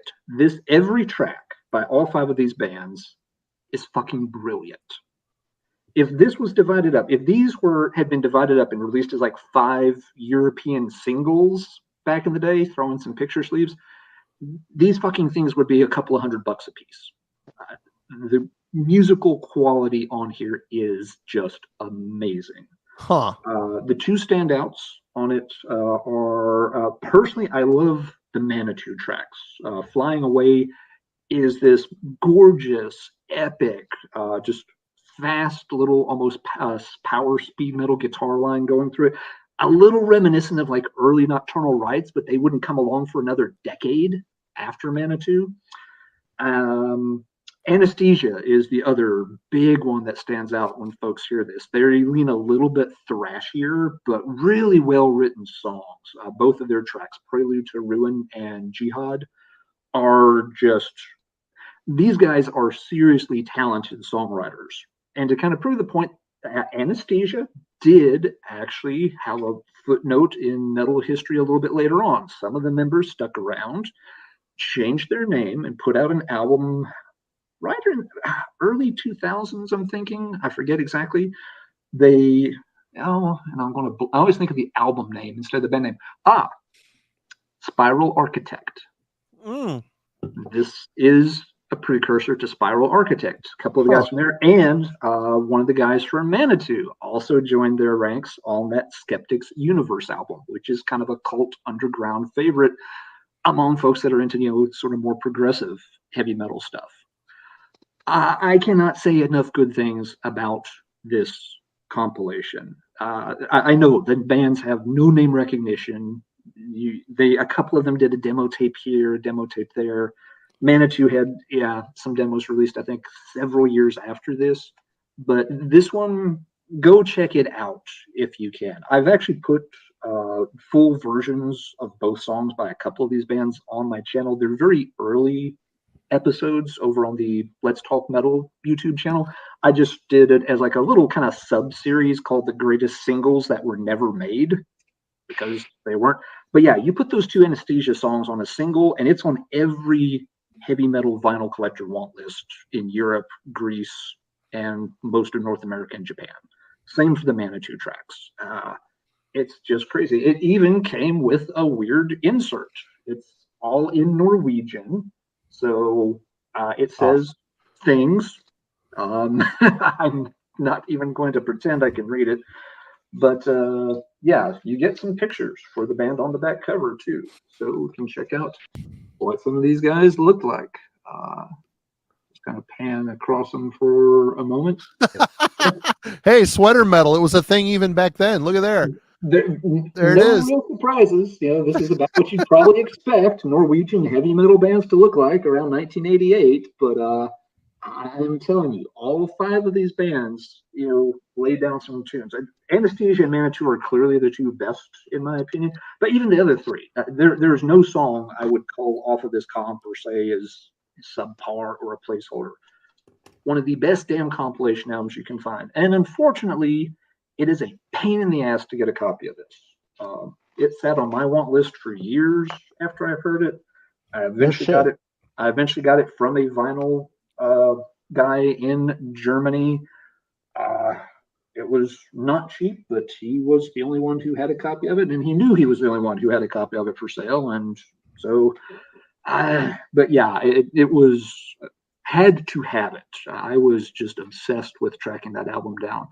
I think there's like 1 copy on Discogs right now, and don't look at the price tag; it will just make you sad. I don't think a copy is sold on Discogs since like 2017, so it's been 5 years since they've even had a copy listed and sold. So yeah, but you can check out the Manitou tracks and the Anesthesia tracks if you dig back to some of the earlier episodes over on the Let's Talk Metal YouTube channel. So you can at least check out some really cool music right there. Link in the description. Amazing compilation. Link in the description. And it was great when you pulled that out, Alan, because I saw Metal Theologian up there do a little twitch like, I don't own that one. And the best thing I've ever heard. He's like, oh, really? Aaron, if I got a copy, pen. I would hook you up with it. Absolutely. But yeah, it's so I want to sit here and calm back down, catch my breath, wipe myself down, and Marty, let you talk while I regain my composure. Hey, Jurgen's selling a big part of his collection. Do you want some of it, Aaron? Yeah, I'm totally interested. I'm interested too, but maybe not. I don't know if I can. Yeah, I'm interested enough to like want to know what's in there. Yeah. So, I would and be Jurgen, too, I was but I kind of mean- bummed when I saw your news, dude. What So- news? I missed the news. We'll talk about it later. Just about slowing down. That's all. Oh, I hope okay. we can encourage him to stick around and keep making videos more often. Oh, definitely. Fuck yeah, man. You're not going anywhere, Jurgen. You're stuck with us. Don't make us come over there and like set up the lights and hold the microphone to your mouth here, because we'll do it. Yeah, that's right. Right. You fucker. Well, Aaron will totally go John Travolta Pulp Fiction on you if you try to back out now, man. There it is. It's got to be an April Fool's joke. Wait, No, actually, but it's it was already like a after week ago. midnight in Germany, so is he allowed to do that? Don't mess with us that way, man. I'm fragile. Anyway, All right, Marty. that's it. What Okay. is next in your pile of compilations? Well, I'm showing this one now. It's not in the list. It's not in the chronological order, but it's a vinyl. I want to get done with the vinyl. This was my first real big soiree into the grind core scene. I got this for $7 at Vinyl Solution in Grand Rapids, Michigan back in the day. One thing about the vinyl version of this is you will notice there's not a lot of songs on this, but if you were to buy the tape or the CD version, there is quadruple the songs, but they put all the heavy hitters on the vinyl for sure.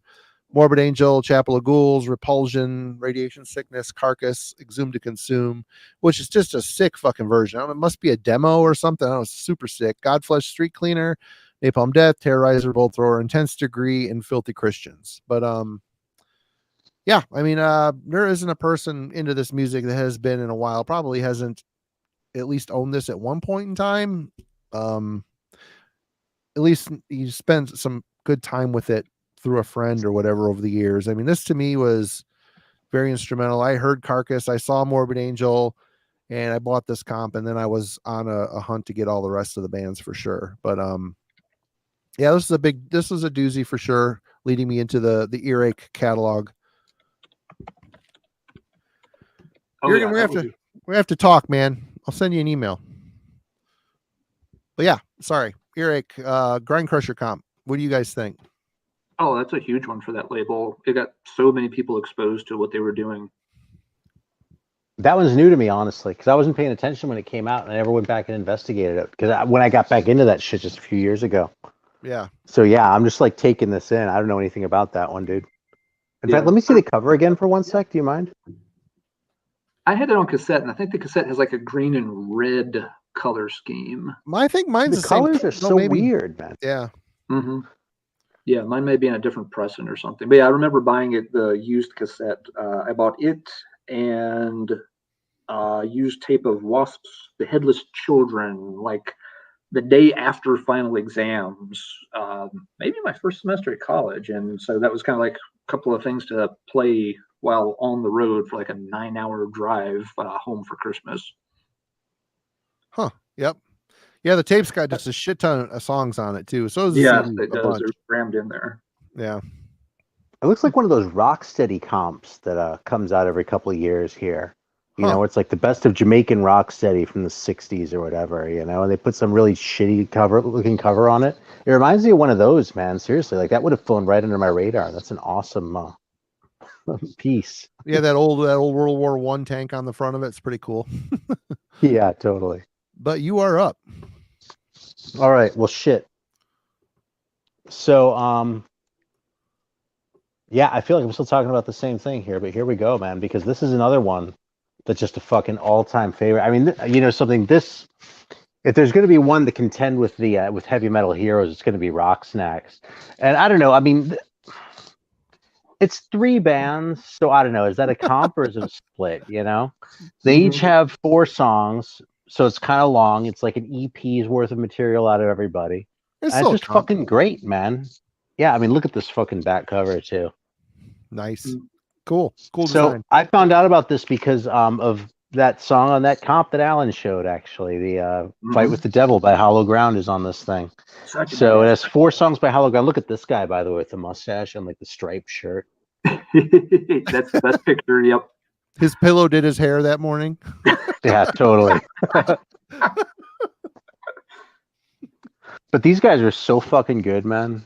Yeah. I mean, they just smoked. And the other 2 bands on this thing, like it's another deal where like there are other bands with the same names. Like there's albums out there by a band called Saracen and at least 1 or 2 other bands called Samurai, but these are both different bands that only ever appeared on here. But it's just great. Like the singer for Samurai sounds a lot like Gene Simmons, I think.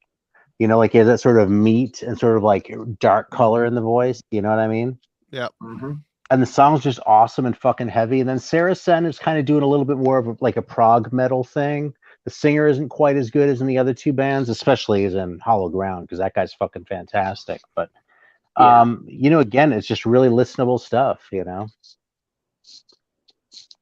Yeah, nice collection. So one of the relatively Guardian records, you know, we think of them sometimes more for their 7-inch records, but Guardian did LPs as well, and that's a really nice one. I thought about pulling out Rock's Caliber too, but this is really the one that I really played the shit out of. Rock's Caliber is cool, especially those early Satan songs, but overall I don't think the package is quite as strong as that one. I agree. Yeah, the Satan tracks really make the Rock's Caliber compilation. But yeah, I tracked this one down. When I heard that the Hollow Ground track on that 79 Revisited comp, that was the one that got me in trouble. Because that was the one just like, I must own something by this band. And the compilation, it's always been one of those kind of mid-priced things. It's not that bad. If you skip lunch for enough weeks, you can buy that. Getting a hold of their single, their 7-inch EP, that took a little bit longer, and you can hear that story over on the Let's Talk Metal channel as well if you're interested. Only took me a couple of decades to get that goddamn thing. Hey, since Jürgen's on, actually, do you want me to teach you a little German? Sure. So, you know how like in English when you're talking, you call someone a fucker? Mm-hmm. See, this is actually more of a linguistics thing than like a German thing, okay? But in German, you call someone a Wichser. Say du Wichser. You know, everyone tell me to get the fuck. I say, Haupt du Wichser, you know? Well, the funny thing is Wichsen actually means to jack off. but the usage of it is exactly the same. You don't mean it literally, right? Just like in English, when you call someone a fucker, you don't mean it literally. So like when I learned that expression, I was like 11 or 12 when I first moved over there. It was the first time I was ever confronted with the idea that translating from one language to another involves cultural stuff as much as it involves the actual words. Because if you just go by the meaning of the word, if you're translating something like that, you're gonna hit it incorrectly. You know what I mean? Because if you literally translate the word fucker and you have someone calling someone a fucker in an English movie, you translate it to German, it just sounds weird. You know what I mean? The word exists, but it's weird. It just isn't used like that. So yeah, that might be why I ended up getting interested in languages and studying like several of them and shit when I was in school, and not much since. But yeah, how about that? Little digression something. for y'all. I learned something today. That's cool. You can probably tell I'm from the South by my accent. All right, Alan. Even though my German is so atrophied, it's not even funny. That's why I never busted out on my channel. If you don't use it, you lose it. Yeah, and it's been 30 years, so 35. Let's see. All right, I will do. Let's do a little more new wave of British heavy metal. I do have other stuff that's not new wave of British heavy metal. I promise, folks. We'll mix it up some. Another huge thing for me in new wave of British heavy metal, in terms of kind of digging down to that next level, was a series of bootleg compilations that came out in the 90s. The story I always heard about these was they were compiled by a pretty big name collector who was in Japan at the time, and he put out about 6 volumes in really rapid succession, and then did a couple more later on, and they were just called New Wave of British Heavy Metal Volume whatever. And like the first 3 came out really close together, and they're pretty good. They featured a lot of relatively known stuff, however. There were a couple of deep cuts, but most of it was stuff that if you were picking up the compilations and knew the main bands, you'd heard it. They were still nice collections to have. There was sort of, I guess, a short hiatus, and then volumes 4, 5, and 6 came out, and this is where he really started fucking with people, because some of the stuff he put on these next 3 volumes 4, 5, and 6, this was deep shit that a lot of people had never had a chance to hear before. Volume 4 happened to be the first one I picked up out of the series. That's the best one too. It's still my favorite, absolutely. Volume 5 and 6 both are pretty loaded too, but this one, they're all great, but that's the best one. That's the one I played the most. Yeah, this is still the one. If I'm going to play a volume, I'll take it. It's got Trident's Destiny, an obscure 7-inch. Parallax is on here, who again was one of the deep cuts on the 79 Revisited. You've got one of those early Satan tracks with Kiss of Death, which is their best fucking song, dude. Like that's like the greatest record of all time, just about that fucking Satan 45. And that's why I went and hunted that thing down too. Although I never found the next track on there, so keep going. Oh, the After Dark? No, that one I have. Okay, yeah, After Dark. How far along is Marquis de Sade? Marquis de Sade's next. Yep, one track later. The Marquis de Sade, this was one that, people freaked over. They had no idea who this band was, and they had put out a single with a picture sleeve and an insert, and you don't want to try to find that damn thing. It's a pain. But yeah, you've got, oddly enough, a band called Scratch is included on here, and they're actually not British. This turned out to be a Swedish band from a hideously rare single, but this song, Metal Breaker, is just absolute perfection for European heavy metal from the mid 80s. It's if I have to make a playlist of best Euro metal songs ever, Scratch, Metal Breakers right there at the top of the playlist. You get Dragonfly, who had a really cool 7-inch release. Mendes Prey, one of the best new wave of British heavy metal singles ever released. I actually got to interview the main guy from Mendes Prey years ago. He's really nice. Dawn Watcher's on here. Arron, I know you picked up one of the Dawn Watcher singles not long ago. Yeah, I got that one first, though. Isn't that Hall of Mirrors on there? This is Hall of Mirrors that's on this one. That's the one I went and hunted down first. Then I kind of waited a while. Then I was like, why did I wait so long before getting the second one? It's just as good. But I got it first, same deal, because of that fucking CD. Absolutely. Yeah, you've got Dealers on here, Limelight, Hammerhead, excellent band, Wicked Vicar with Black of the Night from a really obscure 7-inch. That's a killer song. Seven Sons Immortal Hours from their first single, and that song is just brilliant. And the last track is one of the approximately 17 different bands named Warrior who were active in the new wave of British heavy metal. And I don't even pretend to try to keep the Warriors straight. There are things that even I can't do for new wave of British heavy metal. Separating out the Warriors, I just gave up long ago. But yeah, some of these volumes, I guess, have actually become kind of a pain to get and a little expensive, which is a shame. But yeah, if you've gone through, the known stuff, if you've got your Tigers of Pantang and your Girls' School and your Saxons and stuff nailed down, and you're feeling pretty comfy and pretty confident, and your true metal street cred's kind of plateaued a little bit, get this thing, and you will realize how much you still don't know about new wave of British heavy metal. It's a fantastic listen, and I don't know how many of these records I have tracked down, but I could probably. We're not going to. I tell you what, while Marty gives his next one, I'll try to run some numbers in my head real quick and figure out just how much money this one compilation alone has cost me over the years. Don't do that. That just makes it worse. Yeah, don't do that, man. The people want to know, I'm betting, and I am now morbidly curious myself. So I'm going to do a quick estimation while Marty shows off his next compilation. Okay, well, I've tried to put these in somewhat of a chronological order. Death metal started entering my radar, once the thrash scene started to fizzle a little bit. Death metal started creeping in with Death and all that other stuff. This series of comps were very big for me getting into that, and I didn't get into it until number 2, and this is Death is Just the Beginning 2. Nice. Absolutely huge comp for me, and again, like, I hunted down, I think, a release from every single or multiple releases by every single band on this comp. Is that true?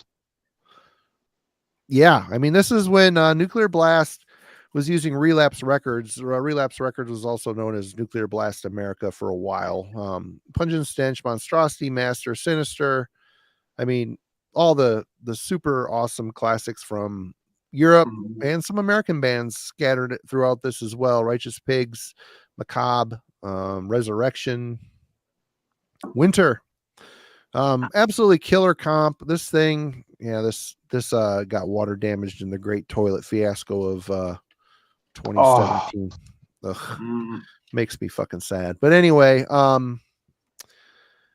had it on tape first, and but I found it used on CD here not too long ago as well. But this was a very instrumental comp, another one that's super fun for road trips. And of course, the Death is Just the Beginning. That must have had this series of comps must have had a good pull to them, because they ended up putting out a bunch of them. This is number 3. Yeah, this is the third one. Yep, this is a 2 CD set. They started expanding it a little bit. All the great bands from Relapse and Nuclear Blast in the time, and here's number 4. This is where I kind of jumped off for a bit. But again, they moved them to a 2 CD set.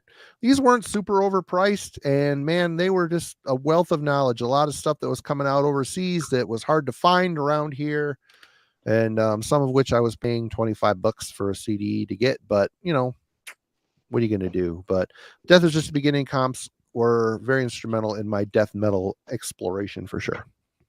I think a $25 CD then was like a $40 record now. I think you're right. It's a good point. Yep. Yeah, that's an excellent pick, Marty. Volume 2 is the first one I got, and Volume 3, the 2 CD set, had a lot of cool stuff on it. A lot of cool stuff. Yep. Yeah, it has a demo. I don't have a copy, or I would probably have shown it tonight, but it's got a demo version of Dissection's Night's Blood that came out well before Light's Bane got released, and that song just blew me away. Love that demo version of that track. All right. I got the calculator out. I'm still working. Oh my God. I saw the little number flash. It didn't say boobs if you held it upside down, I noticed. No, I wish it said something else. Just since Alan was talking about, here's the Trident 45. Oh, very so that nice, CD that he showed has Destiny on it. And then Power of the Trident was actually on another comp. It was on It's Unheard Of. Was that autographed? Yeah, it is. Cool. Right on the label there, because this is how it came. It never had a picture sleeve, as far as I know. Correct. Yep. What's funny though is I have a couple like that. I've heard that was kind of a thing, but yeah, not to like sit here and make this all about the 45s, but this is my After Dark. Another Very autographed nice. one. What's up with That that? one has signatures on it too. Now, is that the 3-track or the? Yeah, with the picture sleeve. Yep, a cool one. Autumn asked a good question here, and the answer, we kind of already answered it, but are any comps that you like to just listen to on their own despite owning the albums? Yes, a lot. A lot of these I've shown. I like, especially the first Doomsday News album. Hell, I'll put that on just for funsies because it's awesome. It's such a well curated list of bands and songs for sure. Yeah. I will admit there's been some comps I have gotten rid of later on once I got albums by most of the bands that I didn't keep the comp. It's why I don't have the Metal Inferno compilation anymore. I ended up getting albums by all the bands that I really loved on it, so I hardly ever went back and played Metal Inferno. But yeah, some of them definitely still come off the shelf. Do you have the Black Widow record, the original one? I had the Black Widow record a long time ago. It was a reissue, I'm pretty sure. It wasn't the original. I found an original that at Horizon in Greenville. That's why I brought it up. Oh, cool. Neat. It's like maybe 5 years ago now, but I couldn't believe it. It was a really nice copy too. Like I'd gone like in the early days of eBay, another one. I paid too much for a copy that was kind of rough, and that was my copy for a long time. And then I found one that was almost perfect up there. Very cool. It wasn't expensive either. So yeah, that's a good find. You're up, Mr. Arron. Yeah, so this is kind of still the same vein, man. But I almost felt like this was flexing too much to show this one because this is another tough one to find. But I love this fucking record, man. And I think that like this is sort of one of those that appeals to a certain kind of person, I think. Because this isn't an all metal comp. So if you wanted to like search for this one out, there's another one that just came with one of these papers too, by the way. If you wanted to search this one out just for the metal on it, the metal on here is great, man. Fucking the song Cyclone by Dervish is just fucking fantastic. That is a badass. And then it has a Demon Pact song that wasn't on the single, which is fucking great. I mean, Demon Pact's like one of my favorite bands of the era. Yeah. And then like Renegade and Raw Deal are cool, and I like Legend a lot, but it has these other weird things on it though, like these weird electronic songs by like Microgramma and Replaceable Heads with a Z. And it's just like, it's tempting to call it like new wave, but it's almost more like they listened to the first few Kraftwerk records and wanted to do that too, or like Suicide or something more like that than like Kraftwerk, really, But there's just something so completely inept about it that it just makes this record fun, So yeah, there it is on White Witch Records, this comp. It says it's limited to 1,500 copies. I'm a little bit skeptical about that. Yeah, but, so about 1,000 of those must have disappeared into a dumpster immediately. Yeah, based on how often it turns up, I'm thinking it's a lot more like a 500 run. I would have guessed 500, yeah. And you're right, there's a lot of those compilations like that one that include like early synth pop kind of things. That may not be the best way to describe the music. It's not a genre I'm familiar with, but you get those. Sometimes you get bands that definitely have like a little bit of a reggae vibe to them. Like they're kind of doing like early The Police ripoffs or something. Get worked into those too. So yeah, you can definitely get some oddball non-metal stuff included on those smaller comps. Yeah, I'm looking for another one here that I want to compare it to, actually, that I pulled out as an interesting one, I thought. Maybe I left it over there, though. I was going to pull out Kick Rock, too, because that's kind of an interesting one. And I had heard that one talked about as like a metal comp, too. And it's sort of like this one in sort of in spirit, in that it's sort of more like a local scene than an actual style being showcased. But it just doesn't cohere as well as Kent Rocks does. Maybe that's because I wanted Kent Rocks for longer before I found it, relative to the other one. But Kick Rock was put on my radar because I read about it in Mount Macmillan's book on the new wave of British heavy metal. And so, I found a copy relatively cheap and rolled the dice. And, it's not bad, but it also kind of has a lot of different styles. Like a lot of bands just kind of want to be rock and roll bands or hard rock bands, and one or two that even like punk bands. And you have all that on Kent Rocks. With Kent Rocks, there's something kind of batshit and kind of hapless about the whole thing. It just makes it all gel and makes it into a really cool record. Whereas with Kick Rock, it's still a fun record to listen to, but it doesn't. It's just a lot more. It's just as hapless, but doesn't have the same charm. You know what I mean? Yeah, it feels a little bit more distant and just a little bit more sort of amateurish. Yeah, Kent Rocks just has kind of the legacy vibe associated with it too. It's always been a known quantity and a desirable one for new wave of British heavy metal fans. There's just enough other releases on White Witch that are also a little hard to find that the collectors start drooling a bit whenever they hear that White Witch name. Gives it that extra little bit of pedigree. Yeah, although I think I have everything on White Witch, and Kent Rocks I think is easily the best record. Probably so. Like Raw Deal is good, and I like Renegade too, but neither of those are as good as that comp. This is actually, I just found it. It's Kick Rock. There you go. So you see, it has a similar sort of look. This cover they actually printed on the jacket, right? Hold on, let me. And likewise, show it again. I'm sorry. Show it again. Oh, let me show the front cover. There we go. So super amateurish, It's like that's what I wanted. I want it to sound like what this looks like, Except it's kind of a mess. You know what I mean? I suppose maybe you can see it in the cover because. Judging by the logo, the only band I want on to hear on there is Play Dirty, I think is the name. No, the one below it. What's the one below it? Oh, I don't know.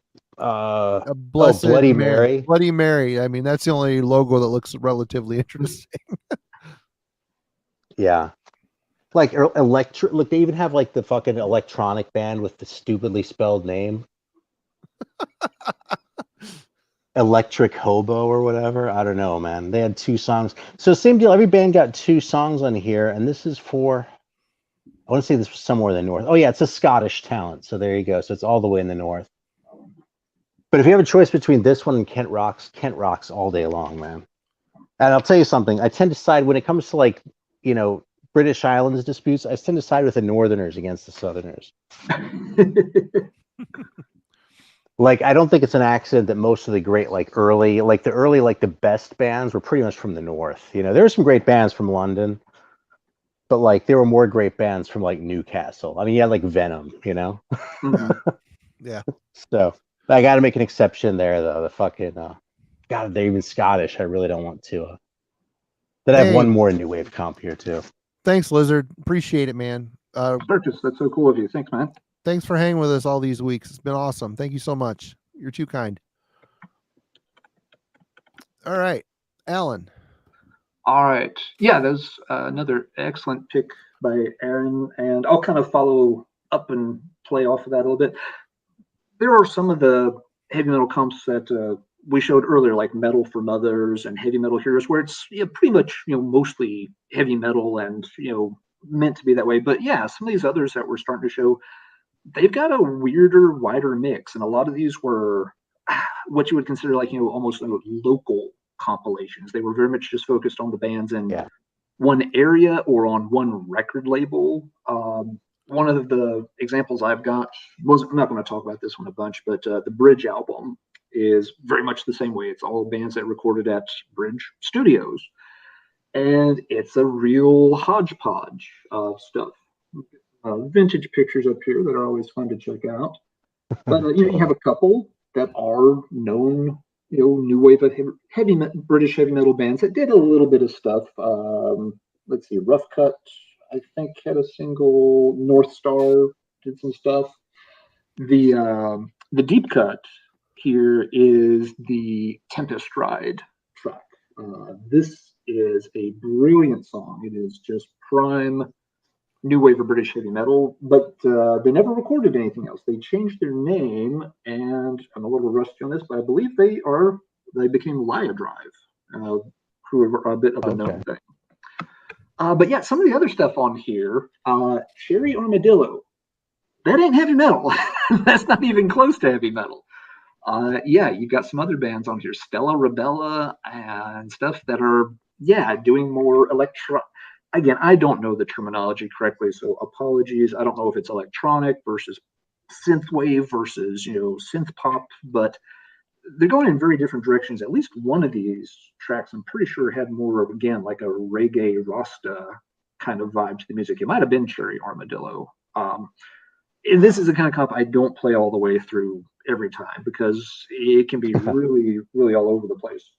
There were a similar phenomena happened with U.S. metal scenes too. That a lot of times these got expressed as like these radio compilations. That you'll see these if you go digging through junk boxes at record shows, where every local radio station in the country would occasionally have these. Maybe it's a battle of the bands. Maybe it's a contest of send in demos of your local band and try to win 6 month supply of Pepsi or free Nike sneakers for the whole band or whatever shit prize they were giving away. And these are a real grab get bag of stuff too. This particular one, Rock Gumbo, Where Louisiana Rocks, K94 KSMB. There is, to my recollection, exactly one heavy metal song on this entire compilation. It's a mix of other stuff. But the one that's on here is an ass kicker, a little band from Louisiana called Paragon, with a track called Image Chamber. And it is an awesome, awesome song. They actually did a 7-inch single with a picture sleeve. I can't show it tonight because it's one still stuck on my want list after a lot of years. I've only seen it come up for sale a few times. It's not that it's an expensive album item. It's just damn hard to find. And when it shows up, people buy it immediately because you can't find it. But yeah, American. Take a trip to Louisiana, man. If I'm down there, I definitely will have to go digging through some stores trying to find a copy of it. But yeah, so yeah, you get the same kind of thing. It's just funny that in the U.S. they were often tied to radio comps, whereas in the UK it seemed tied more to like a particular studio or a particular city. One more, and this was the main one I wanted to show anyway, that's very much in this same kind of vein, is this one, Back to New Wave of British Heavy Metal, the Southern Comfort Volume 1 compilation. Some of the bands here get a couple of tracks each, and again, there's some non-metal stuff on here, but there's some brilliant heavy metal bands. In particular, you get, there's two. There's a band called Deuce that have tracks Sail Me Away and Mystery Lady. And both of these are just ripping tracks, really catchy, really melodic, up-tempo stuff. The real winner, though, is a band called Straight Six. Here's Deuce, looking very, very metal. Get the frame there a little better, sorry. There's the guys in Deuce, but Straight Six actually got 3 tracks, and damn, they deserved 3 tracks. They probably deserved more. All 3 of these tracks are really excellent new wave of British heavy metal. They just tight songwriting, very catchy, up-tempo stuff, good vocalist. If these Straight Six songs, again, take them off this compilation, put those 3 tracks on like a 7-inch EP, slap the Guardian label on it, and it's going to be a $200 or $300 thing. But Dude, as Alan, Peter, go ahead. Isn't it funny how on that record it looks like they're sort of showcasing Pravda? Yeah, and they like they're in the middle, and it's like sort of the way the song is placed, but then it's only one song, and it sucks. And but it's like horrible. We're all in for Pravda. Yeah, it's literally the kind of thing that seemed like it was thrown on at the very last second by guys who weren't even a band. It's just like, hey, we got room for one more. You guys doing anything? No, just sitting here wanking But they're off. fucking pictures in the middle then, It's yeah, like, but yeah, you're right. Yeah, and yeah, Straight Six is over here in the corner, but this band should have had a record deal. They should have gotten something else out. It's a real shame they didn't. There's 3 volumes, at least 3 volumes were done of this, but yeah, this is the one for sure. Deuce, I think, is the only band that shows up on all the volumes. After this, Deuce, I guess they had some lineup changes, and the later songs aren't as good, but the 2 tracks on this are just bangers. Once again, if you want to check some of these tracks out, dig through my early videos over on Let's Talk Metal, and I've got 2 of the Straight Six songs and the 2 Deuce songs. You can hear them in their entirety, back to back. Excellent stuff. Really, really overlooked gems that just got buried with Time and Dust. Hey, Alan, Peter Brickley is saying Deuce, I think, was Marty Friedman. Is he in that band? Marty Friedman was in a band called Deuce. This is not the same Deuce, though, however. Friedman's was, I forget if he was in that before. Deuce was when he was on the East Coast, I think, before he was out in Hawaii. I get Friedman's early bands mixed up, but yeah, same band name. You're right, Peter. But this is a British Deuce, and there were actually, like Aaron's pointed out before, there were two Deuces active in the new wave of British heavy metal. These guys, I think, did do one single, if I remember correctly, but it came out later. I think it has a cover of Radar Love on it, and right away you just know that's right. So. Yeah, this is one of the Deuces. The Marty Friedman Deuce that Peter mentioned, that's a good band. They did a lot of good tracks. Let me check something real quick. I believe that band, after Marty left, changed their name to Tension and released an overlooked album that's a good record. I know Marty likes that record too. He's hyped that before. Which one? What? The Tension record. Oh man, Breaking Point's a fantastic. Yeah. Yeah, that was. I'm checking right now, but I'm pretty sure Tension came from Deuce. I didn't know that. Wow, I did not know that. They have a song. No, they don't. Never mind. No, but that Tension band was great. They were Texas, weren't they? I think I have no idea. I want to say they're like Delaware or something. I'm checking now. Tension is Maryland. Yep. Okay, so I was in the right neck of the woods. And yes, they started out with Marty Friedman in Deuce. And after Friedman left, I guess he went on to do Hawaii and Vixen and that kind of stuff. He was in some of those, Aloha. But I think that's all the same band. Yeah, more or less. They just couldn't decide which Pacific flavored name they wanted to stick with. Let's go with Hawaii. No, let's go with Aloha. Whatever. They're both shitty names. Yeah, totally. Yeah, you're playing up the geography way too much there, guys. But anyway, yeah. So to summarize, the United States Deuce changed their name to Tension, released a cool album called Breaking Point. One of the guys named Frank, who often comments on my videos, turned me onto that album a while back, and yeah, it's a cool one. But then you had two new wave of British heavy metal Deuces as well. And the one on Southern Comfort, this is their best pair of tracks by far. They did some others, but the other tracks you can kind of do with or do without. But yeah, this is just another one of those oddball comps. If you see it, it does. Now this one, it's hard to find, but it doesn't necessarily bring high price tag. This isn't like Kent Rocks where you're going to have to, do favors for people in seedy places to get a copy. A lot of folks just don't recognize this as being a really good metal comp. Again, there's non-metal stuff on it, and that kind of makes people a little queasy about it, I guess. But yeah, that's mostly metal though. That record, that's pretty good. If you're looking for a record that rocks, I think you're taking less of a chance with that record than with Kent Rocks. Oh yeah, definitely much more metal content than like the Bridge album and some of the other ones too. Yeah. So totally. Yeah, some of those smaller, area-specific compilations have a lot of cool stuff on them, like the ones Aaron showed and like the Southern Comfort. All right. One thing Alan and I are sort of in the habit of, if you're watching this, is like if one of us drops into the name of a band with kind of a generic name, like, hey, if you're listening to Warrior, if you go yes, our first thought is, oh no, not that band, the other one. Not that Warrior. Warrior number 13. Yeah. Well, that Warrior is good too, though. Hey man, what are you listening to? Oh, I'm listening to Tyrant. Oh, I know them. No, the other Tyrant. Oh, which one? The LA band, the UK, the Northern UK band, exactly. Or the Midlands UK band? It's like, yeah, that's a thing. All right, I will get back to doing some calculations. I still have some numbers to carry, apparently, from my earlier foray. So Mel, Marty, keep in mind Mel is watching, so maybe you want to keep that occurred to me after I started this project. So hopefully put that in the private chat. Just a little FYI. Maybe she dozed off. Maybe she had to run to the little girls' room or something. You never know.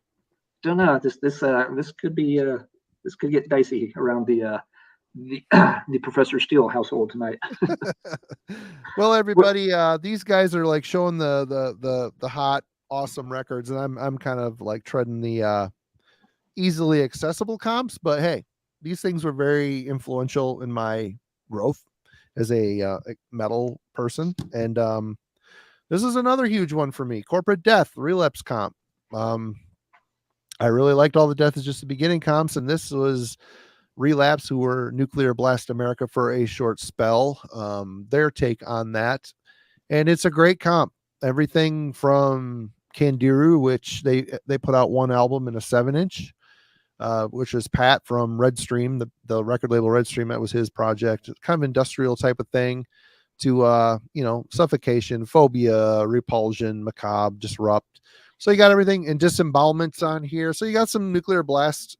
Well, no, I don't think Disembowelment was Nuclear Blast. Anyway, Mortician, Convulse, Anal Cunt, Dead World, another industrial tinged band. But this was a great comp. It spanned everything from straight up classic US death metal to more of a grind and crust and a little bit of an industrial spin on the metal genre as well. And I actually took this on a little errand run here, I don't know, a couple weeks ago. A lot of fun, still holds up well. Relapse back in the day were killer. They were killing it, man. They were pretty groundbreaking grind death metal label for sure in the US. And nowadays it's, they've kind of, I remember a day when they said they would never sign a black metal band, yet they have done so several times now. But times have changed and personnel have changed and tastes changed. So I get it. And they're trying to get the bands that are going to bring money in for the label. But early on, Relapse was a really cool, they're an underground label, but they had a high profile. So their shit was easy to find. They had a very great marketing program going on. These comps were a big part of it, and as it went on, there was a lot of comps that came out as well that they kept putting out, the UHF, VHF comps and a bunch of other stuff. But absolutely great comp spanning a young and hungry labels catalog, diverse bands catalog for sure. Mm-hmm. Yeah, those are good picks to show, Marty. Those were a big deal there for early and mid 90s stuff. Those were excellent ways to check out, because those labels were putting out a lot of stuff very fast. You couldn't afford to keep up with it, but those comps were a great roadmap to show you what you wanted to go spend your money on. And actually, wait. Autumn Laughs, Laugh My Ass Off, Dead World. The Machine's a great album. I love it. I like it better than Dead Godflesh in a lot of ways, but kind of mid-pace plotting, not necessarily a lot of dynamics, but they were very cool in the industrial death metal type of sphere for sure. They did, Brian. I mean, Relapse had like I said, they had a very robust marketing program and they advertised and everything for sure. Anyway, Aaron, you're up. All right. That's fine. I'm thinking about where I was, and I was most tuned into Relapse. I was living downtown in San Francisco. I used to buy Metal Maniacs from a little newsstand on Geary Street. Yep. But I'm sure isn't there anymore. But I'd fucking call Relapse on the phone or whatever to order shit in the late 90s. Who'd you talk to? Do you remember? No, it's been too long. I wouldn't have known anyway. I probably would have been a little bit starstruck too, Right on. Little did I know Marty was fucking there, Well, I wasn't there. I wasn't with Relapse, but did I actually ever tell you about my Pusshead story having to do with that? When I was living in San Francisco, I made friends with a guy who knew Pusshead, and they hadn't been in touch for a while, but they had been friends, and he worked for him at one point, when he'd first moved to San Francisco, which was a long time before I did. So as it turns out, we were talking about the shit. I was like, oh, I remember I had a friend who had a Thrasher magazine, and I wrote to Pusshead because I was really into the art and shit. And he sent me a big tube with all these posters and stickers and all sorts of shit in it. It was awesome, when I was in high school and shit. We sort of figured out what it was, and there is a very good chance that the person who mailed me that tube, physically, was the guy who I made friends with later on, because he was packing those things up for Pusshead around the time when I would have written to him.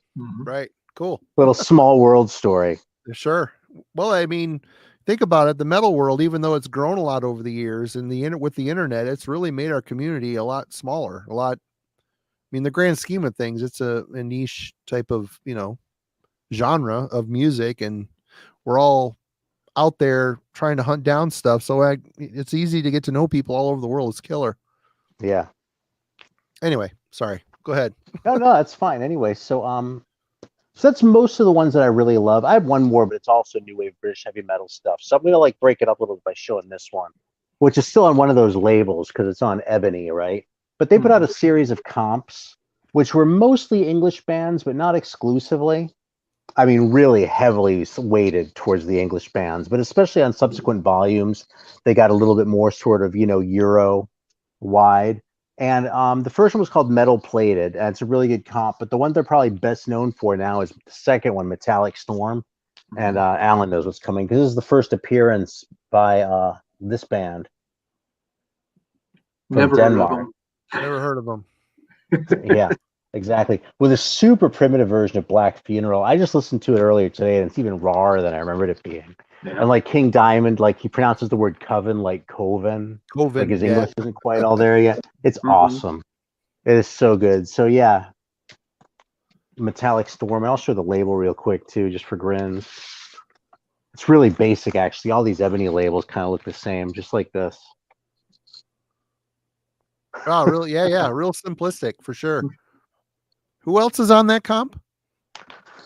Let's see. A band called Tantrum, which is probably a different Tantrum from the ones from New Jersey. Scimitar, Tarot Sutra, Mean Machine, Confessor, and Jury. And that's on side A. Huh. Side B is Wells Fargo, Mercenary, spelled wrong, but not the same as the Mercenary that had a picture disc on Ironworks. Wicked Vicar, actually, here they are again. It's funny that this band would come up multiple times in one night. That is a first in the history of Wicked Vicar. Probably. They're going to get back together. We're making a comeback, man. Oh, they already got the anthology treatment last year. Yeah. And then Pentapus, like an octopus and a pentagram. Oh, my God. I think that was more intimidating in concept than in execution. Detroit, who I'm pretty sure is English. Where's Detroit from? And then the last band is called Moby Dick. Detroit's from Birmingham. So there it is. So I'm assuming that Confessor is not the same U.S. Confessor, East Coast. No, these guys are from Leeds. Yeah. Okay. Let's go for the hat trick. The hat trick for Wicked Vicar. They got the anthology treatment recently, so you get the single and some unreleased stuff. Yeah, I've had my eyes open for the single for a long time. I know you have it, but I've been keeping an eye out. I've kind of shied away from the compilation because sometimes the single is all you want, You definitely. There is nothing essential on this, if I'm being real honest. I picked it up because I love the single, Black of the Night in particular, but it's a fun piece to have, but you could live without it. Way to crush Wicked Vicar's dreams, Alan. Come on. It's a fun release. I'm glad they get their extra 5 minutes in the spotlight. But if I'm going to be honest, I don't want people. I'm not going to sit here and be like, "Damn, this is the coolest thing ever," and someone's going out and buy it and be like, "Dude, I spent all my lunch money on this. What the fuck you do to me? I'm starving." I'm just like, maybe I overhyped it. It's okay if you're one of those people that wants to have every one of those new wave of British heavy metal anthologies. Yeah, sure, go get it. If you're only trying to get the really, really top-notch ones, this one you probably pass on. Yeah, well, Arron has upgraded his setup a little bit. He's using his phone. Has a little bit better camera than his laptop, for sure. Drunken. Yeah, the sound is all choppy and shit, though, and it keeps freezing. Like, I'm afraid I'm, transmitting shit to y'all. Well, I gotta say, since you have changed over to those earphones, it is way better. That's what you should use for sure. Really? Okay. Yeah, throw those Bluetooth earbuds in the trash. Yeah. Oh, I'm not going to pay for real ones, so fuck it. If those aren't good enough, then I kind of figured the worst. I figured the worst that could happen is about what happens. So nobody died. Nobody died. It's all good. And Alan is up. All right. Before I share something else, the numbers have been crunched.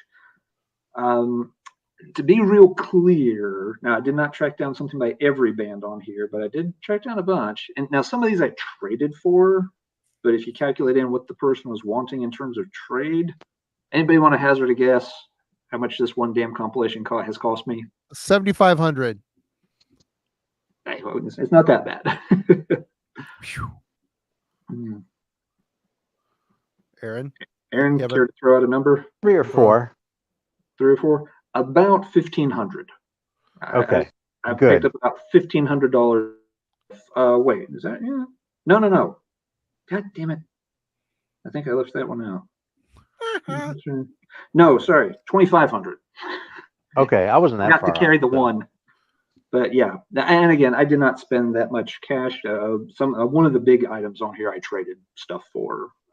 But yeah, roughly $2,500. Which was the one you traded for? Now I want to know. Was it the Marquis de Sade? It was the Marquis de Sade. Yep, I traded. What about the Dragonfly? Do you have the Dragonfly? Yep, we got that. That one I got for a reasonable price. Dude, I got a great deal on that one. Yeah, that one every now and then would show up a few copies, and you could get it reasonable. Yeah, the scratch. That's a story for a different time. But the Marquis de Sade I got a beautiful copy of in a trade with a long-time buddy and collector. That reissue of the Scratch that came out a couple years ago, I think High Roller did it. The one that's basically the 7-inch on one side, and then a couple, like 3 demo tracks on the back side, and the front cover is just that's like perfect. That's how these things should be done. You know what I mean? Mm-hmm. You just give us the shit we want, reproduce the original cover, and I'll buy. So like with the Scratch, like I'm satisfied with that. You know, and with the Virtue, I mean, if I found a copy of the Virtue for a deal, I mean, I would grab it. But the one that they did like that, or Marquis de Sade too, yeah, they did a nice job with that shit, and they didn't load it up with a bunch of bullshit like they did with that Wicked Vicar. You know, Here you go from that's Simon. what they should do. Yeah. Thank you, Simon. Appreciate that, Simon. Melissa, if you're still watching, we're working. We're getting it back. we're working our way back. But yes, we are. Yeah, that one comp has cost me roughly $2,500 in tracking down new wave of British heavy metal stuff. So thanks, anonymous Japanese bootlegger. Son of a bastard. No, All actually, right. I very tangentially know the guy that did it, and he always seemed like a pretty nice guy. I did not get the sense he was doing it just for monetary. He wasn't doing this to like then turn around and flip his collection for a bunch of extra money. He just really did want to, see some of these songs get exposed to the light of day once again. Okay. Sort of like us doing YouTube channels where we flex. I mean, flexing is fun, but if I didn't want to share this with people, it wouldn't be worth the time, especially because I'm always a little self-conscious about it, Understandable. All right, so just because we're this fanatical doesn't mean you have to be. It's still great music. Oh no, absolutely. I mean, and that's why, I've put some of those Norway rock songs. They're on YouTube right now. I put them there so people can hear them. So you don't have to spend several years and a whole lot of money dealing with a guy in Germany whose first language was actually Swiss and second language was German, and I think English was probably fourth or fifth.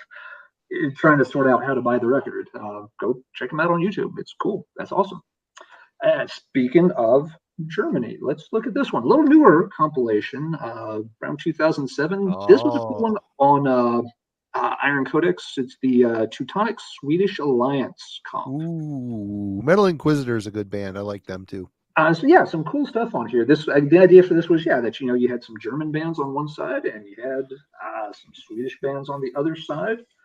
With the bands on the flip side are probably better known. You get Early Portrait and Enforcer and Ram on here.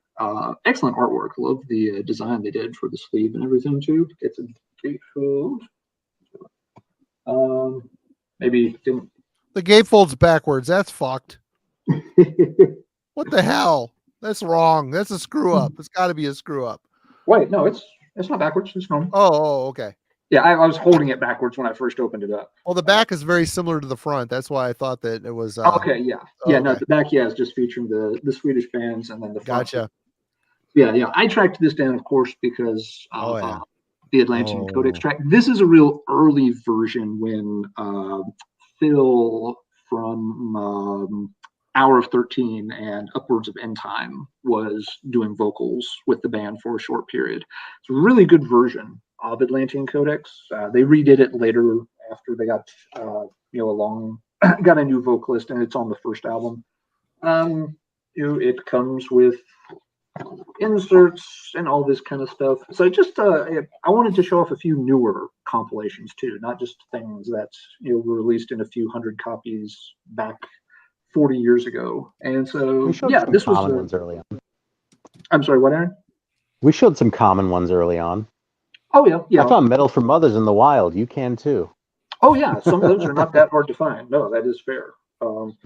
But yeah, so this was for sort of early when this new wave of traditional heavy metal was starting to pick up a little bit of steam. This Arron Codex was a big part of that, pushing some of these bands early on. This one sadly has gotten a little bit hard to find and a little bit pricey since some of those bands have gone on to establish a good fan base. People want it. It says on Discogs it was a pressing of 666 copies, and there was a Die Hard edition that came on gray vinyl and has an Atlantean Codex patch with it. And I've never gotten the Die Hard version, just the regular version.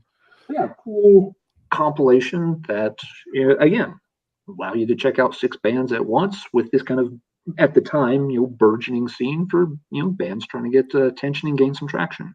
So are all those tracks exclusive? I do not know. That's a fair question. The Atlantean Codex version is exclusive. I don't know about the others. We'd have to dig into it and figure it out. Right on. All right, Marty, what you got next? Well, just another, pretty common one. As I got more into death metal, this is another huge one. Really put Century Media on the map for me in the eyes of death.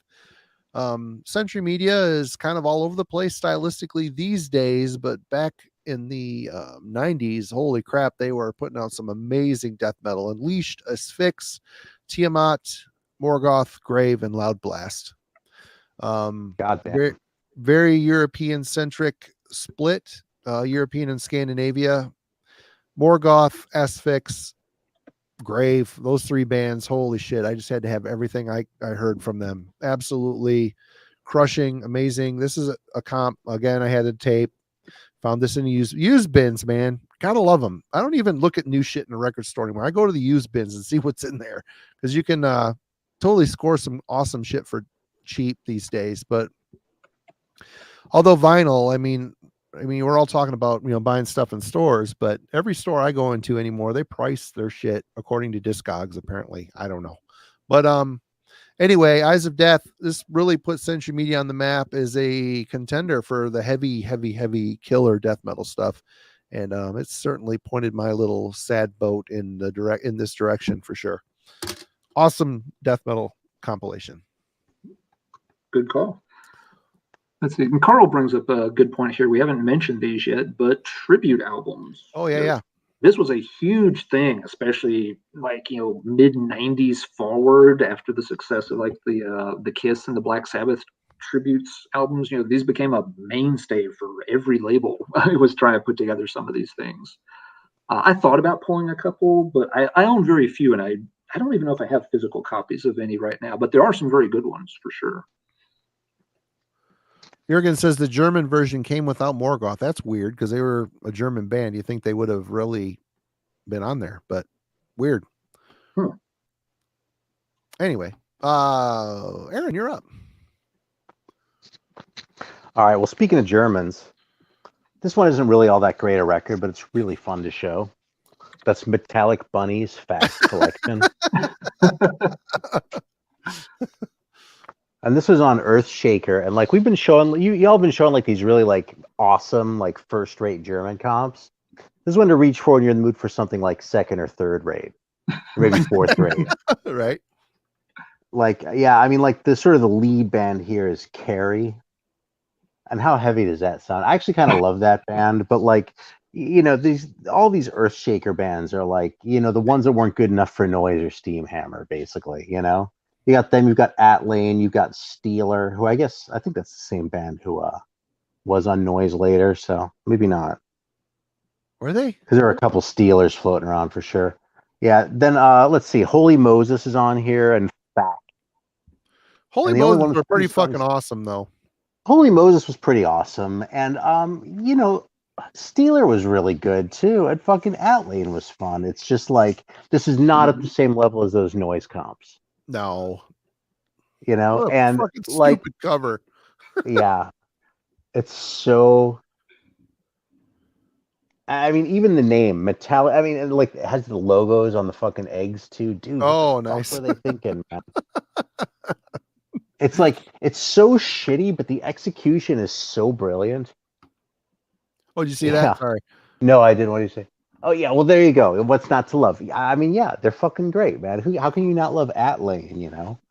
Atlane's awesome. It's just, but here if I'm trying to like sing the praises of German metal, like that you might not know, you already know Destruction and Creator and Sodom, right? I'm going to talk about Living Death. You know what I mean? I'm not going to talk about Atlane until you're a little deeper down the rabbit hole. Rabbit hole, literally. Right? Yeah, exactly. The bunny hole. The bunny hole. The metallic bunny's hole.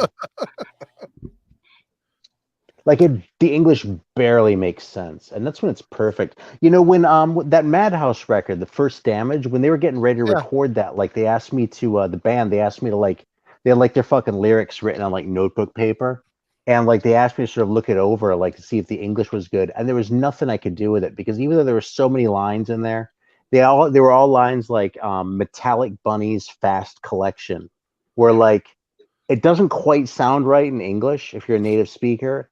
But there's no way you can change that and retain the meaning without making it less good than what it already is. And that's like what that whole album's worth of lyrics was like. So I just kind of threw my hands up. Now that you made that point, I do want to point out or state that anybody that's looking for a Madhouse record, Arron put out some years ago, and he still has copies left. Last we talked, you were going to do something about that, weren't you, Arron? Yeah, I just haven't gotten around to it. I'm going to put them on Bandcamp or something like that. What I should do. Bandcamp specifically, because it's just obvious and a smart thing to do. Yep. But you can email me at beerandjesus@yahoo.com. So that's pretty well known out there. Get yourself a well-pressed, very cool Madhouse record for sure. It's pretty DIY, but it's cheap. Oh, yeah. Yeah, absolutely. And Alan is next. All right. So let's go with U.S. obscurity, or kind of obscurity, kind of not. This one, No Substitute for Steel. Love kind of the play on the old RCA Records logo with the dog listening to the old Victrola, and here you got some kind of bat, demon, imp. I'm gonna go with imp. Imp listening to the deal. Pretty interesting cover, kind of amateurish. This is one of those local area kind of compilations. It's all bands from the San Diego, Southern California metal scene. This one came out in '85, if I remember right. So that time frame. This one, it's listed as TASS Records, which somehow has a connection a couple of layers deep to Ironworks. This is another Dave Richards product, but it doesn't actually say Azra or Ironworks on it. But Richards' name is buried in there somewhere. It's a surprisingly good comp. There's nothing on here that's a big name, to my knowledge. I don't think any of these bands did a whole lot. But who's on there? I know there are people who love that record, but mostly I've heard people say they think it's overrated. So I'm curious what you think when you get there. It's got a couple of real killers. It's a lot of it's maybe average, but it has a few real standouts. The track is over here, Assassin, and again, there's multiple Assassins from the U.S. Yeah, that's not the German band, is it? Because the German Assassin, the first album, fucking rules. It's not the German. It's not. I think there was one from New Jersey. The License to Kill, that band. Yeah, it's not them. Yeah, it's not the band that did the License to Kill LP. This band did 1 7-inch that has the same track on it, Treason, and this is an absolute ass kicker of a song. This is as good as anything you'll hear on one of these smaller scene-based compilations from the U.S. Absolute smoker of a track. Also featured on here, a couple of pictures over, is Prowler. They also got a single out back in the day that has 2 really good tracks on it. Is that Claude Schnell in the middle? I don't think so. It looks like Claude Schnell. But But yeah, the Prowler single has a real distinctive picture sleeve. It's white with like silver inking of some kind of little. Again, it's like some kind of demonic imp fairy. It kind of reminds me of like a cartoon version of those creepy little elf children from the cover of Savage's Sirens album. It's some kind of halfling thing that's out to do bad things. But so Prowler got something out. Snakebite. Yeah, they did a sort of semi-obscure album. You see it listed every now and then for a big price, but I don't know if anybody ever actually buys it. Oh, I have that actually. I found that in the wild. I found that at Rasputin's, I think in Berkeley when I was living up there. But okay, how is the album? I don't think I've ever heard the full album. It was worth all of the either $4 or $6 that I paid for it. Fair enough. Yeah, but actually, you know something? If you really want to know, I'll pull it out because their band photo is fucking.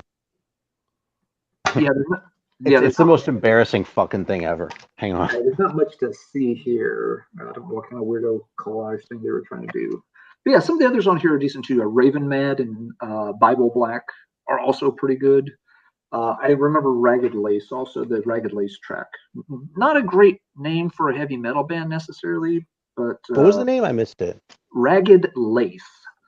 Dude, that sucks. Jesus Christ. That's a weird name for a metal band. I want to say there was a Cleveland area band that also had lace in their name. So there may actually have been two Ragged Laces out there. But yeah, this is the one you're talking about, right? Hold on. Yep, that's the one. Yep. Yeah, so look at this fucking band shot, dude. That's a thing there. I almost didn't buy this because of that. Like I was gonna wear that belly shirt for the show tonight, but I decided against it. I was like, dude, this is gonna be some fucking horrible glam shit. So it's better than that. It's not as good as this. And this doesn't really look that great. I mean, it's that entertaining. This is a great cover, but it looks like the cover of a record that's like a 6 out of 10, right? I don't think it quite lives up to that, but it's better than this. Yeah, you know you're in trouble when you look at the band photo, and I'm thinking to myself, even I can kick all four of their asses. Yeah, exactly. Dude, and this one fucking guy, he looks like someone, but I can't place him. I've never been able to. But he looks like he's like 10 years older than the rest of the guys. Like he's their chaperone thing, doesn't he? He was the guy who was like old enough to buy beer and had his own van. Exactly. So you know, this goes to show how fucked up my thinking has got with this shit. I was thinking if they were a Jesus band, he'd be their youth pastor. but the buying beer thing, you're probably right. Right before the show, he's the one backstage getting them all to like all hold hands with the prayer circle for a moment. Dear Lord, please bless these amplifiers and all those who are about to turn on these amplifiers. Dude, totally. Hey, is that Prowler band? Is that this band or is it someone else? It's no, hold on, I'll grab the single. I got it here somewhere. Because I don't think these guys had a single. I think this is someone else. Jurgen says Magnum Singer. I sent Alan on an errand. Magnum Singer is what Jurgen says. Must be from that band with the boobs and the snake. Oh, really? Apparently. Is that the singer from Magnum? Seriously? That's fucking funny, dude. I mean, he belongs in that band, though, let's be honest. Hey, fucking and Magnum. Also the singer part-time, partially for Avantasia, Jurgen. There you go. Hey, want to see another shitty record? I forgot this was here. Just since I'm sitting here and since we're waiting for Alan. If you ever see this record, it's Snowman, dude. Snowman, yeah. I bought this in Houston just because it was a private press. Dude, it's so fucking bad, dude. Maybe I can find some fucking AOR collector who would like want this. We know somebody who that is. We know who that is. You're on his show the other day. Yeah, you know who that is. Yeah, does his name begin with a C and rhyme with Gromy D? Yes. Yeah. Yep. Here we go. As promised. Yeah. So yeah, kind of distinct because it's got silver kind of inking on. I can't believe you have that fucking thing. I'm just making it hard to show off. Let's get it out of the sleeve and maybe you can see, or the plastic you can see it a little better. So yeah, some kind of weird fucked up elf child. Anybody into Elf Quest? Don't answer that. Here they are. Good little single, and yeah. Claude Schnell. There he is, young Claude Schnell. There you go. Yep. That's okay. Fun. You're up, say Alan. where they're from? Does it say where they're from? San Diego or greater San Diego area. Okay, yeah, that other band is from New York, I think. So Okay. But it's another generic name, isn't it? Prowler. Yep. I'm sure there's another one out there as well. Yeah. But yeah, so anyway, the No Substitute for Steel. Ironworks, I only know of one other comp on that Ironworks subsidiaries did, but both of them had some cool stuff on it. And yeah, the No Substitute for Steel. There are some average tracks too, not to oversell it, but it's worth it for the good tracks, in my opinion. Right on. Is it my turn or is it Alan's turn? I'm all fucking confused. It is your turn, Mr. Marty. Okay. All right, here we go. Another store-bought classic at Death's Door. A collection of brutal death metal. This is on Road Racer Records before it turned over to Roadrunner. Well, I guess Roadrunner was a thing also, but another one. I never understood that. Classic, yes.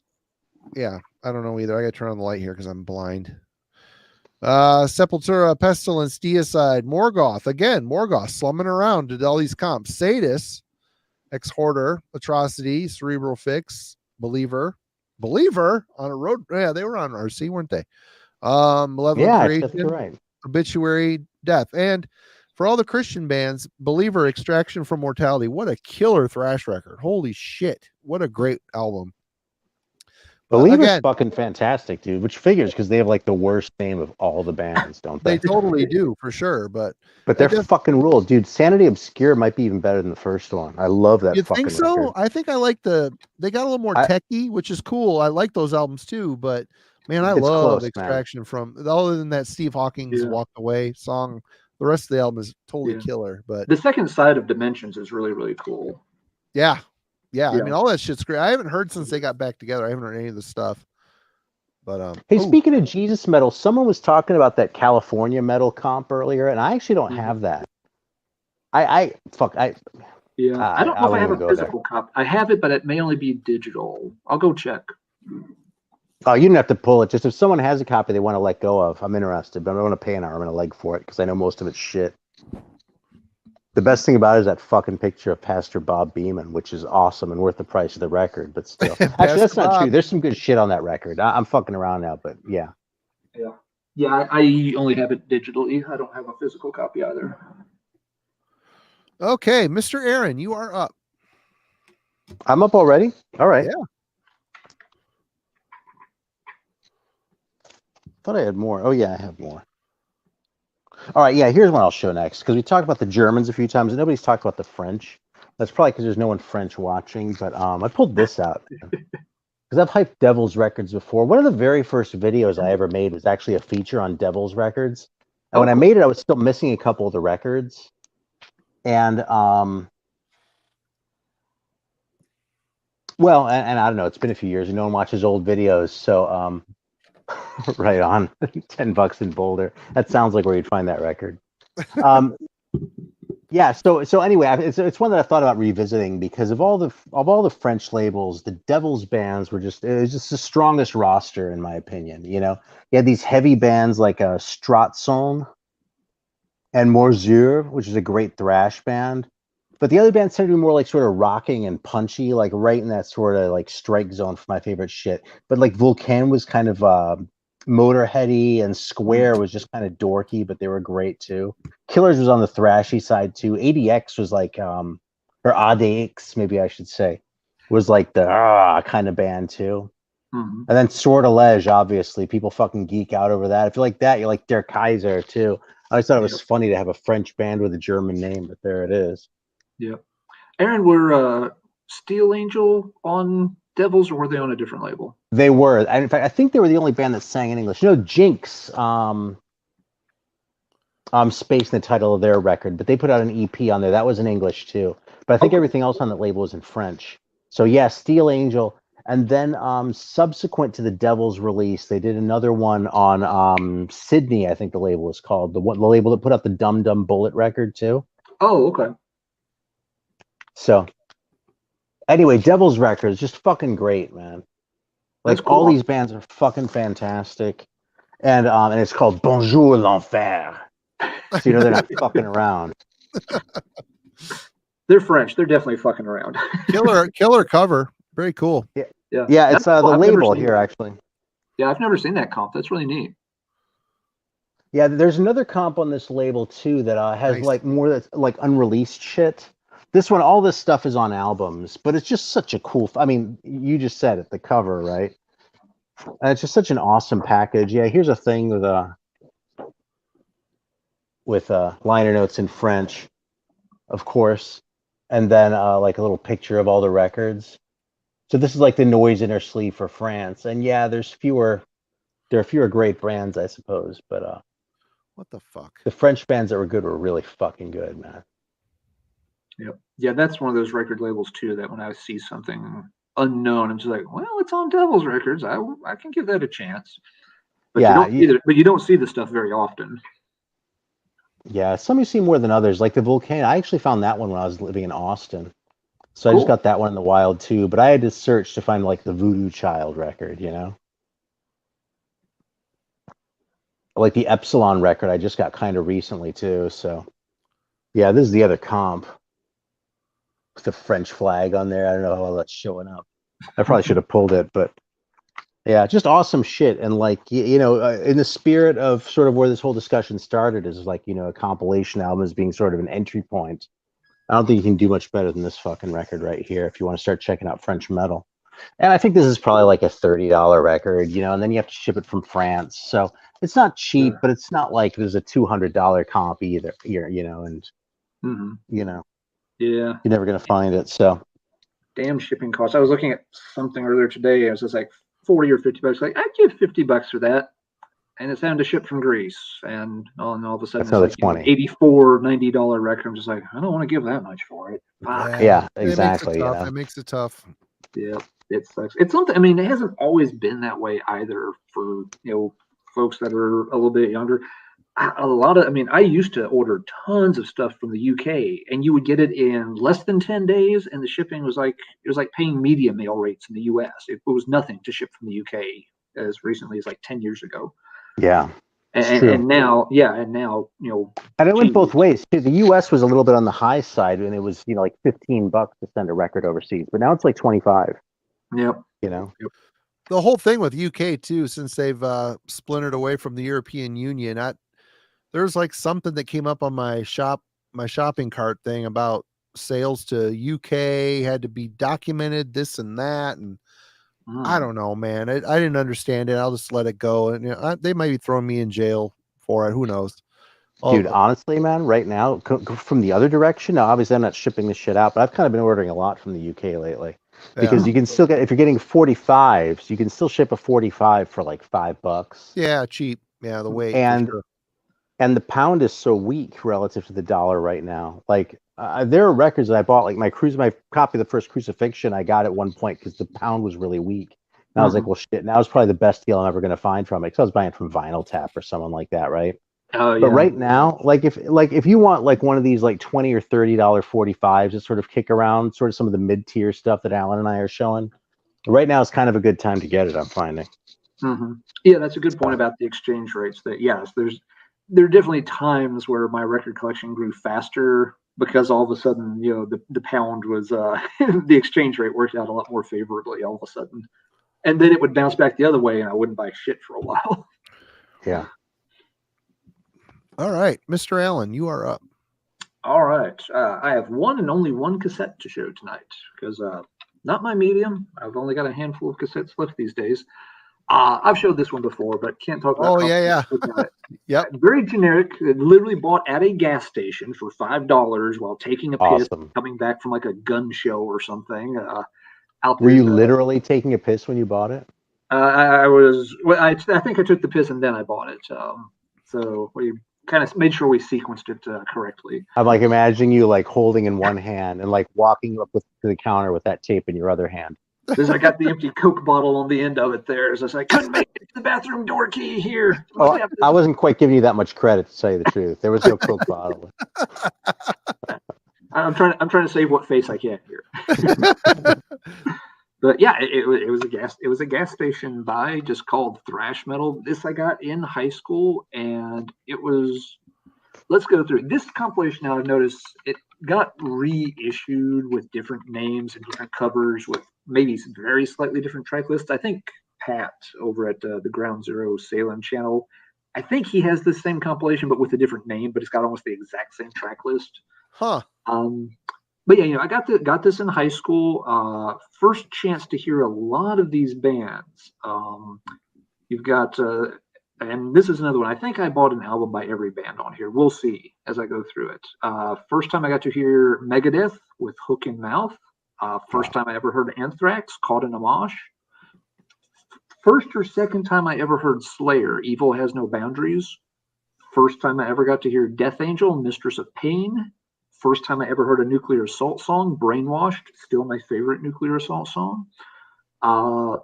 Side 2 gets a little weirder, but starts with Vinnie Vincent Invasion, Ashes. And I did buy a Vinnie Vincent Invasion cassette, but to be in my defense, it was like $3. We bought that. Boy, I just got that on CD recently. The first one, Invasion, most over the top solos ever. It's stupid. It's so fucking stupid. Anyway, yeah. Next track on side 2. First time I ever heard Halloween, I'm Alive. Wow. Which obviously started a bit of a love affair. After that, you've got first time hearing Sabotage, 24 Hours Ago. Good, a weird song in a way, but a good creepy one, has that Sabotage vibe. Next up, Lizzie Borden, Me Against the World. Ugh. Maybe, yeah. That's bad, Lizzie Borden. A little bit of a clunker there. And then it closes off with Cat, also known as the Great Cat, the female guitar crazy one with Metal Messiah.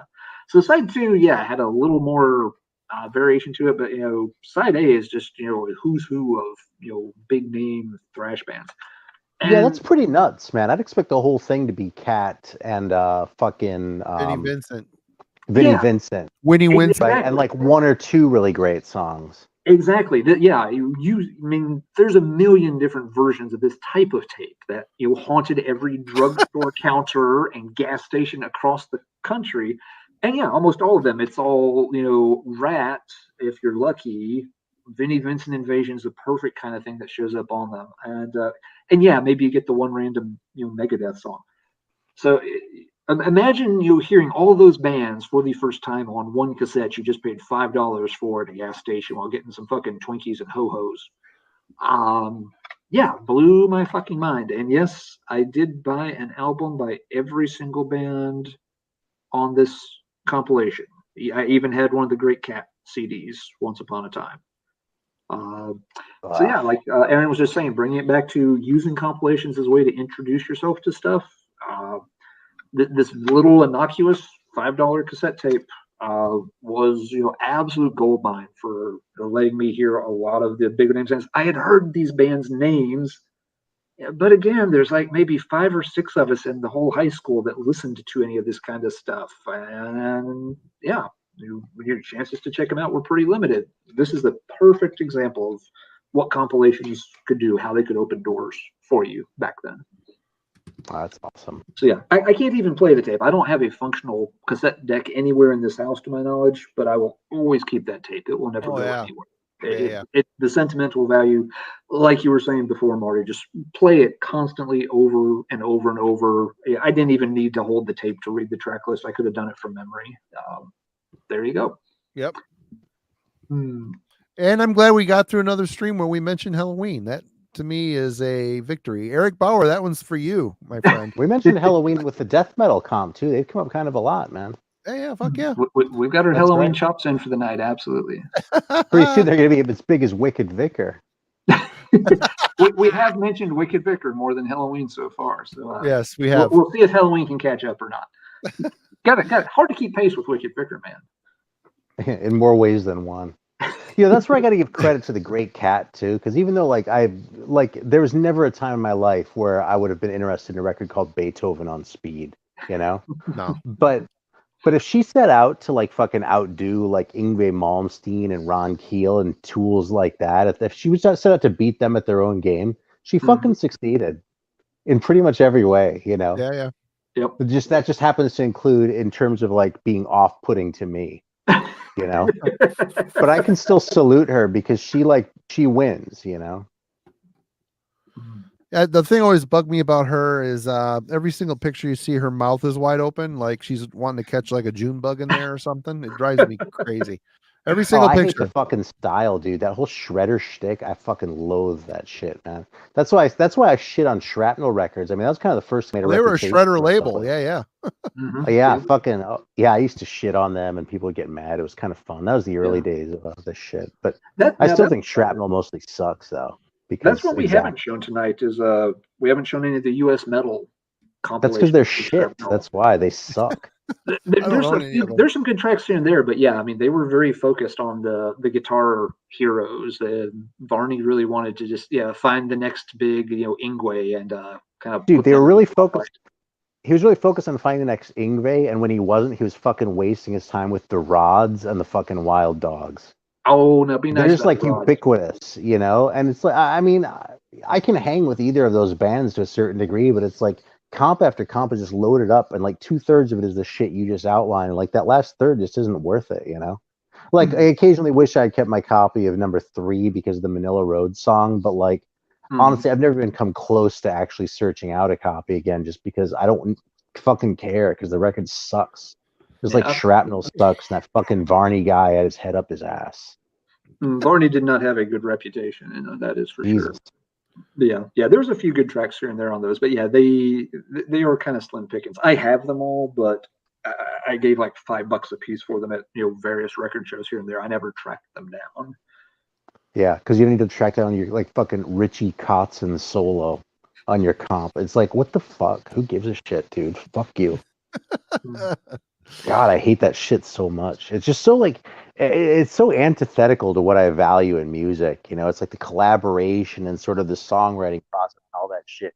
You have one fucking guy just like showing how fast he can play. It's like, fuck you, dude, man. It's like, why would I sit here and like listen to that when there are like literally millions of other things I could be listening to? Hey, Tony, when I was younger, Tony McAlpine came to Traverse City, Michigan, of all places, and did a guitar clinic thing. I went to that thing. I sat there and he was talking. I'm like, I don't know what I play guitar, but I'm terrible. And I don't know what he's talking about. I got him left. It was like when Jack Van Impe Presents came to our school. Me and my friend Scott went there because during all the Satanic Panic shit, Jack Van Impe and his wife Rexella were all over the TV. And so when he came, we went to the thing at school, and it was just like a praise and worship thing. And I'm just like, we're standing there and they're like, everybody stand up and hug the person next to you. And me and Scott look at each other like, let's get the fuck out of here. Jack Van Impe and Rexella are making us do things we don't want to do. Dude, I used to watch his show every week, Man, I would leave watching that show terrified. I've never seen a guy so excited about dying in my life. Holy shit. Really, I lost interest in that show, and I kind of lost interest in marijuana.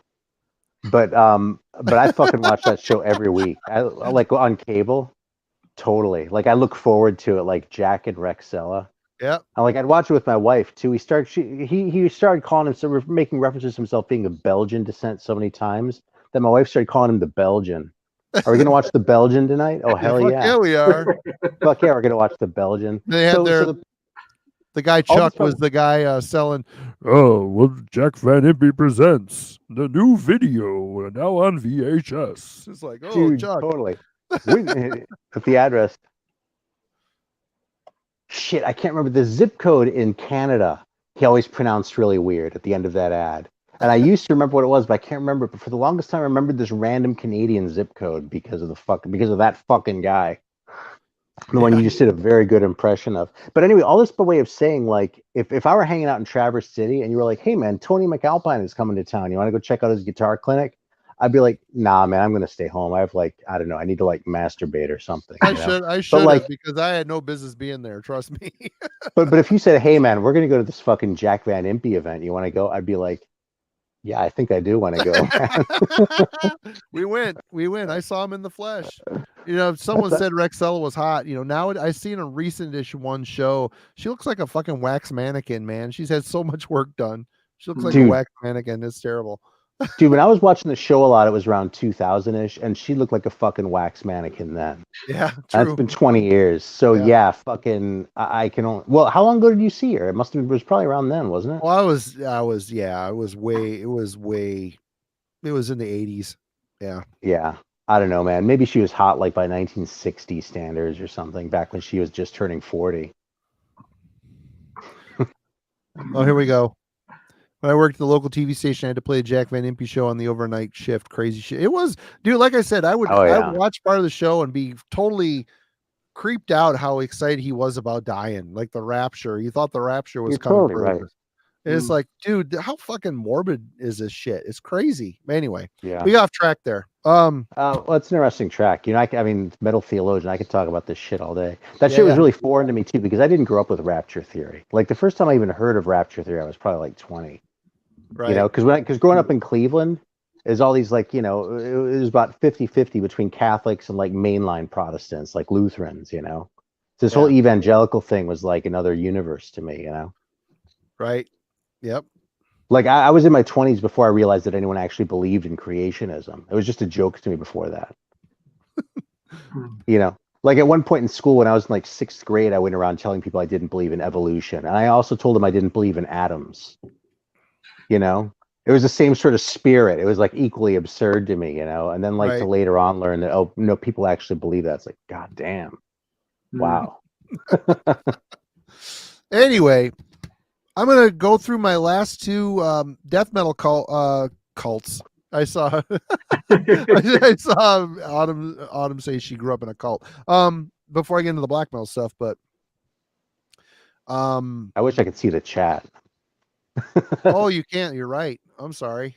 No, it's my fault. I apologize to the people in there, though. I always feel bad when I can't like interact with the chat at all. We've got two here. Another Nuclear Blast comp, Nuclear Blast 100. This is a little bit. There's a very cool comp, but there was like, you know, Gorefest doing a Kraftwerk cover of Kraftwerk's Autobahn song, which are you serious? Isn't great. There's other bands like Necrophil, who I've never heard before, Fetish 69, who I have bought. I have a 7-inch and a full length by them. I enjoy that band there, but they're not really a metal band. Krishna Brothers. I mean, there's some weird shit sprinkled in, showing that Nuclear Blast, you know, Marcus had a definite, he likes some weird shit. I think Rostock Vampires were also on Nuclear Blast for a while too, and they were a kind of a punk type of band, but this is a pretty interesting mix of death metal and some other weird shit. And then Peaceville Volume 4. This is kind of a classic comp. But again, it's a very weird mix. It's got everything from Vital Remains, At the Gates, Baphomet, Paradise Lost, Dark Throne, Autopsy, up with bands like Pentagram, Sign of the Wolf. GGFH was kind of an industrial styled band that was on Peaceville. My Dying Bride's on here. Kong, a band called Kong. Traumatic Voyage. I mean, there's some weird shit on here. It's kind of cool. I mean, these labels with their comps, they started to realize, okay, well, we've got these bands that sell really well. They're death metal. Let's sprinkle in some of our weirder other bands that might be a little bit outside of the genre, but might still appeal to metalheads as well. This is definitely one of those. And, you know, again, affordable firepower. You buy these things and you get to take in a whole bunch of different styles and bands. And I was already into most of these bands by the time I bought this, but still cool to have for sure. Uh-huh. All right, Mr. Arron, you are back, and I have to go pee. I'll be right back. Shit. Take your Coke bottle in case you don't make it. All right, what's next? All right, well, I'm gonna swing back around to the new wave of British heavy metal. I think it's that time. Because this is the other one I pulled out to show. It's fucking Lead Weight, which is another really good one. This is one of my favorite ones. And it doesn't seem to get the hype that Heavy Metal Heroes does, or even Rock Snacks does in those circles, you know? Yeah. But this is actually a really early neat comp. Very early, yeah. I think that's part of the reason it doesn't get as much hype is it's on neat, and their stuff was always more accessible, so it's not quite. It's one level above the underground cred of like heavy metal and some of the other labels. Yeah, you may be right. It's excellent. Except that it's ironic because they were more consistently good than heavy metal. You know what I mean? Yep. Heavy metal records was kind of hit and miss overall, really. Fair. That's fair. Yep. But this fucking comp smokes. Like every fucking song on here is really good. You know, the thing is, like, Bitches Sin has been on. This is the second comp that they've been on tonight because they were on the other one too. I thought their first album was pretty terrible, and when they were good, they were decent. You know, like what's the one called with the scream on the cover? Invaders. Yep. I think that's a good record. It is. You know. Yeah. Bitches Sin. They did a lot of really good stuff early on, but they fucked up when it came to that album. That album has a great cover to it and everything with the big fucking predator bird monster. Oh yeah, totally. I have never heard anybody say they really liked that album. Everybody is always like, well, it's kind of disappointing. They had the only times I've ever heard someone say they liked it, I wasn't really convinced that they had actually heard it. Yeah. They had the singles decent. They had some good demos. They did a scorching set for the BBC Friday Night Rock Show. I mean, that album should have kicked ass, and it fell completely flat, and they never recovered. They made good music later, like you said, with the Invaders album. Yeah. But the damage was done. They blew their big chance with the Predator album, and by the time Invaders came out, that's like what, 86 maybe? It was way too late for them, that's for sure. Yeah, it was way too late. The ship had sailed, and it's a real shame because when those guys were on, they could absolutely smoke as good as any. I mean, they're faster tracks, they're more aggressive stuff. It's right on that like Sweet Savage level of some of their early stuff, like Down the Road. Yeah. I mean, I don't know. I never really liked him as much as Sweet Savage. I mean, at their best, they're getting into Sweet Savage territory. Okay, I'll buy that. I'll go that far with you. there we go. But sorry. But it's not like they break these things up, Yeah, totally. Mm-hmm. So anyway, this has fist on it twice. Once is axe and once is fist. Mm-hmm. And it actually has a really early version of SS Gyro, which is another one that's incorrect in the Lars Ulrich comp because it has Keith Satchfield listed as singing on that one, but it's actually a performance with Glenn Coates, who was on the second album. I remember because I found that album somewhere, the fucking Fist, the one on Neat, the full length. Is that name, rank, and serial number, or? I'm talking about the LP. Back with a Vengeance. Yeah, that's right. That's it. Thanks. I got that one first because I actually found that one in the wild too, with the poster no less. And it's a hilarious cover, and they're called Fist, right? So I wanted to love it, but it's just not that great an album. You know what I mean? That was kind of one of the ones for me starting to realize that the albums in this era don't hold up to the singles or the comps. So anyway, this is a really super primitive version of that. It's a really raw version of Angel Dust from Venom. It is. It's a good one. Yeah, totally. It's fucking great, man. Yeah. It has a Blitzkrieg song that didn't appear anywhere else with Inferno. Yep. Great. It has Messiah by Axis, which in addition to being a great song is only otherwise on a 45. So would that Angel Dust cover or song be with the first singer before Cronus took over, or is it Cronus? I'm pretty sure it's Kronos, yeah. It's still Kronos. I mean, it sounds like Kronos. Yep. Yeah.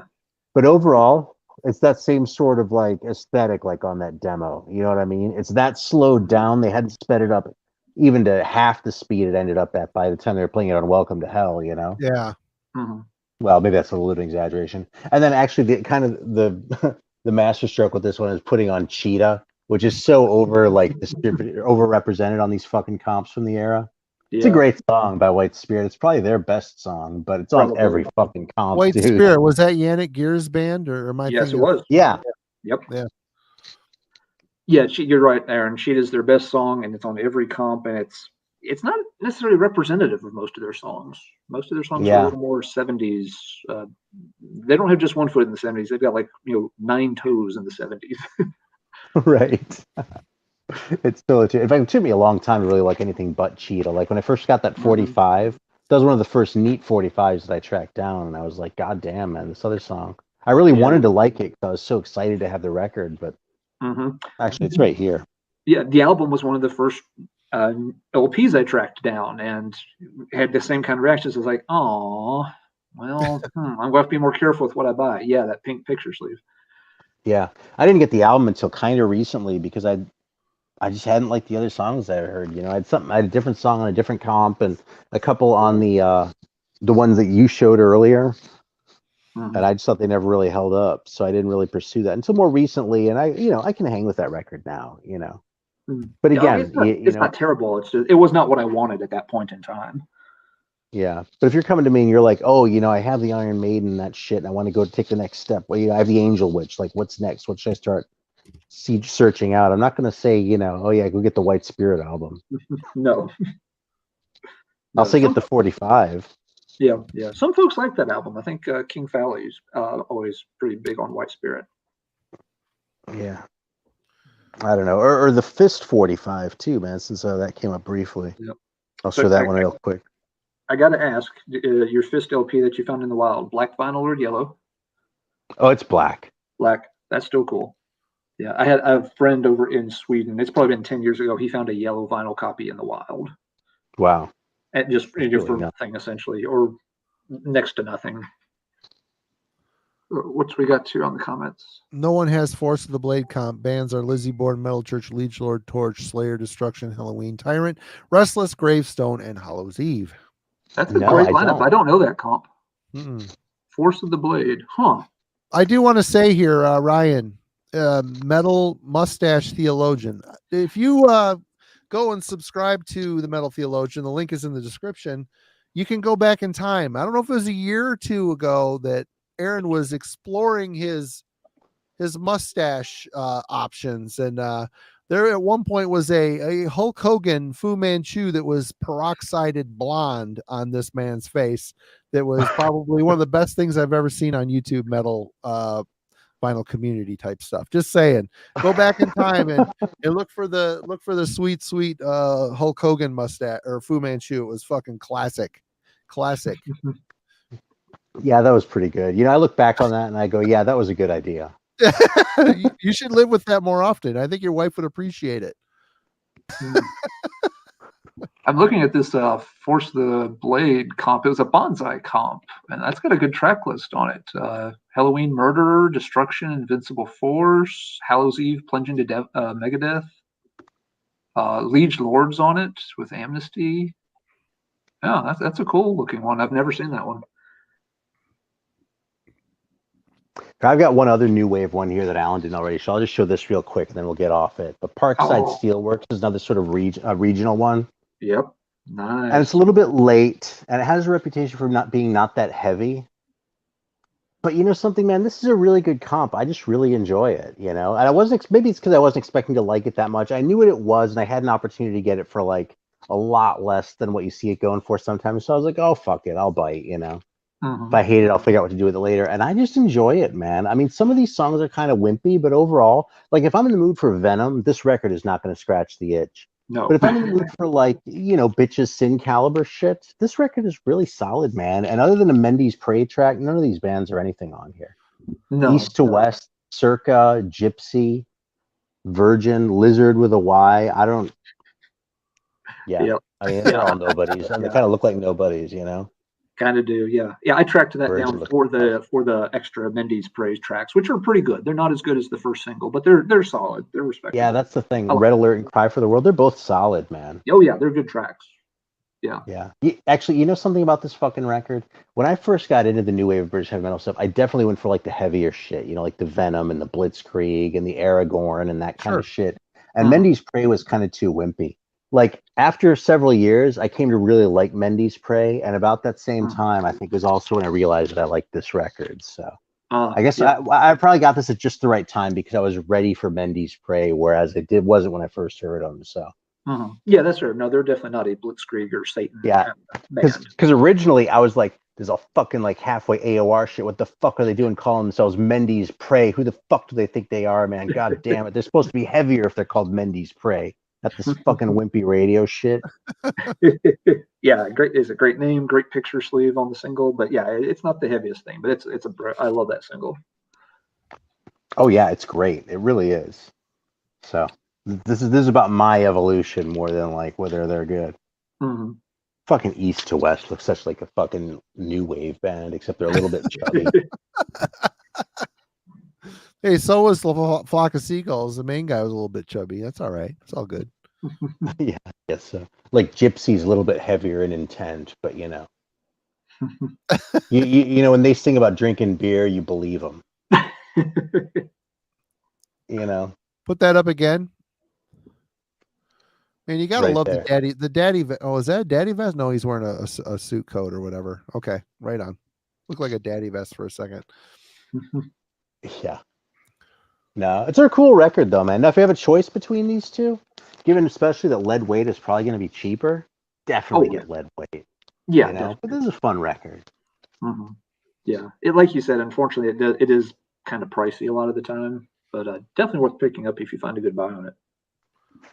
Yeah. Okay. All right, and that's it for my new wave shit. So I can keep going on the other stuff if we want, as long as we want to go. But I have at least a couple have more that. here. I got about 4 Mhm. more, and I'm done. Yeah, All right, let's do it. I've got 2 or 3 more that I want to make an appearance. So Professor sounds like- Steele, you are up. Yeah, I have 6 more, and I can grab more, so I can keep going. But I'll follow y'all's lead. Okay, let's talk Italy for a minute. Heavy Metal Eruption. This one kind of a funny layout to it. So Dude, that it's big. so looks like my kind of record. Holy fuck. That's who you've stumped Arron with today. Come on. Professor Steele's bringing out the deep fucking flex. This one's got some cool stuff on it. It's a little weird. It's a gatefold cover, but the back of the cover is just plain blank That's blue. got to be a mistake. But yet it has a gatefold, and both sides of the gatefold have stuff. So it's like they had 3 panels worth of material, but they didn't have 4. But they didn't want to cull it down to 2. It's only 1 LP. It's not a double LP.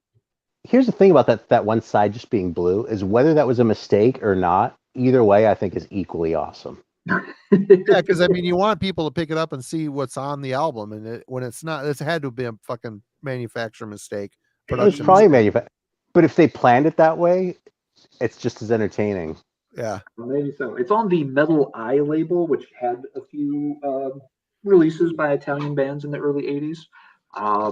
I think probably the most infamous one is the Death SS EP, the 7-inch. So oh, really? Yep. That Chains of Death one? Yep. The one with the picture sleeve.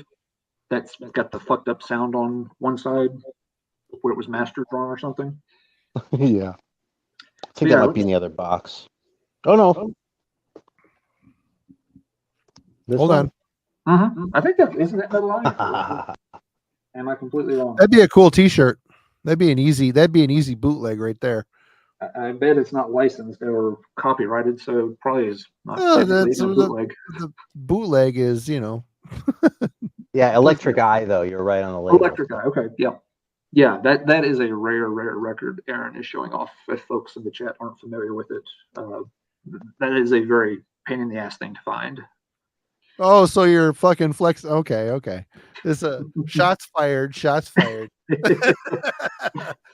But yeah, so let's see what we've got on Heavy Metal Eruption. A lot of these bands did get at least like 1 album or 1 EP out. You've got the Italian Halloween with a track called Vikings. So they had I think it's a full album. It might be like a mini album release. Crying Steel's on here. They had releases later on. Death Crying SS. Steel is really good.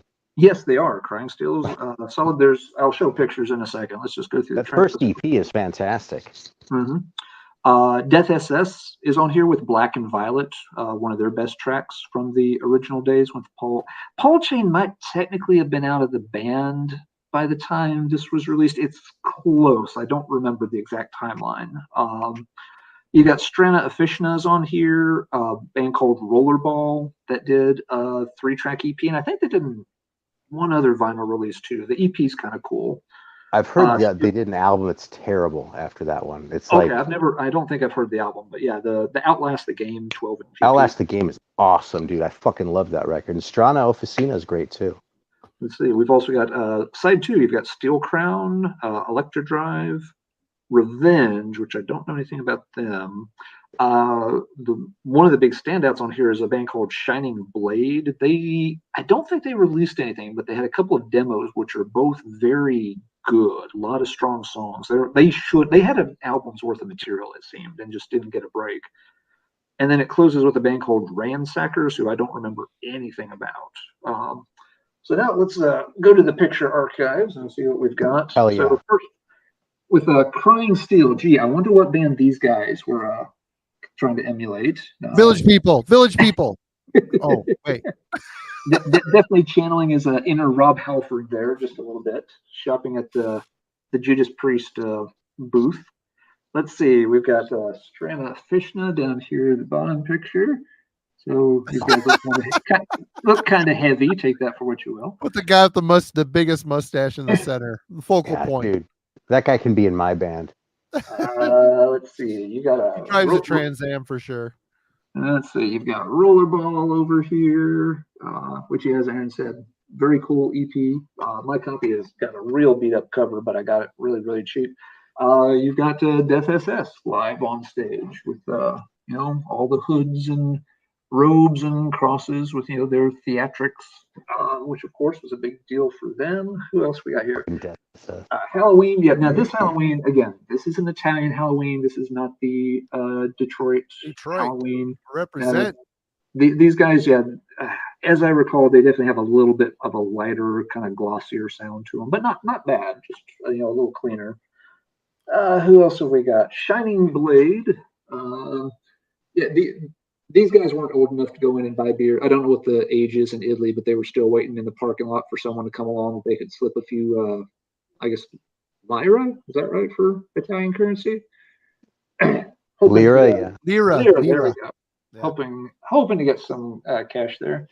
You've got Revenge. I don't remember anything about, but they've got the kind of a venom-esque, Running Wild, spooky looking color there. Early, yeah, getting some chains and leather going, and that covers most of them anyway. So it's a good comp. It's got a lot of quality bands that did get other releases out.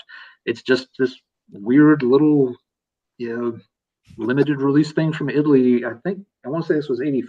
I'm pretty sure it's a 1984 release. What do we got? Hold on. Sorry, I would totally watch a reality show called Aaron's Mustache Band Auditions. We all would. I want to be a judge on that thing. Sure, I want to be a judge. But it all has to be for guitar shredders. That has nothing to do with how well you shred. It's all about the fucking mustache. Fucking John Mantis from fucking Venom had a killer Fu Manchu back in the day on the He did, Live he in did. '85 video. Hell, that thing was sweet. Yeah, they can just be on there like then just be sitting there, doing 128, notes per second kind of thing, and Aaron's just sitting there's like, I got a hankering for a little more mustache. You're out. But this is another one. It's not something you see often, but a cool lineup if you want to check out. It's a good introduction to some of the 80s Italian heavy metal stuff too. A lot of folks focus more on the doomier side, but a lot of these bands don't really go in that direction. Death SS is the only one on here that represents that whole ilk of Italian metal. Most of the rest of these are a lot more straightforward traditional metal stuff. So with that, Marty, I'll pass it over to you.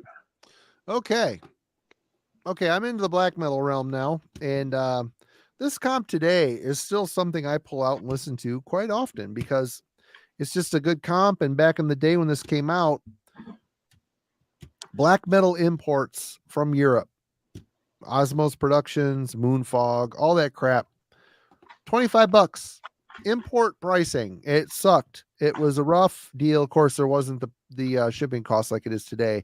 So a comp like this, the Black Metal Compilation Volume 1, very cool comp. It's got Emperor, I Am the Black Wizards, Impaled Nazarene, Mayhem, Satyricon, Throne of Oz from Sweden, Marduk, Enslaved, Dark Funeral, Samael, Flurry, Gorgoroth, Enslaved, Immortal, Lord Belial, Emperor again, Vedbuin and Zende, Dark Funeral, Psy, Bestial Warlust, Moonspell, Unanimated, and Have a Hedge from the US.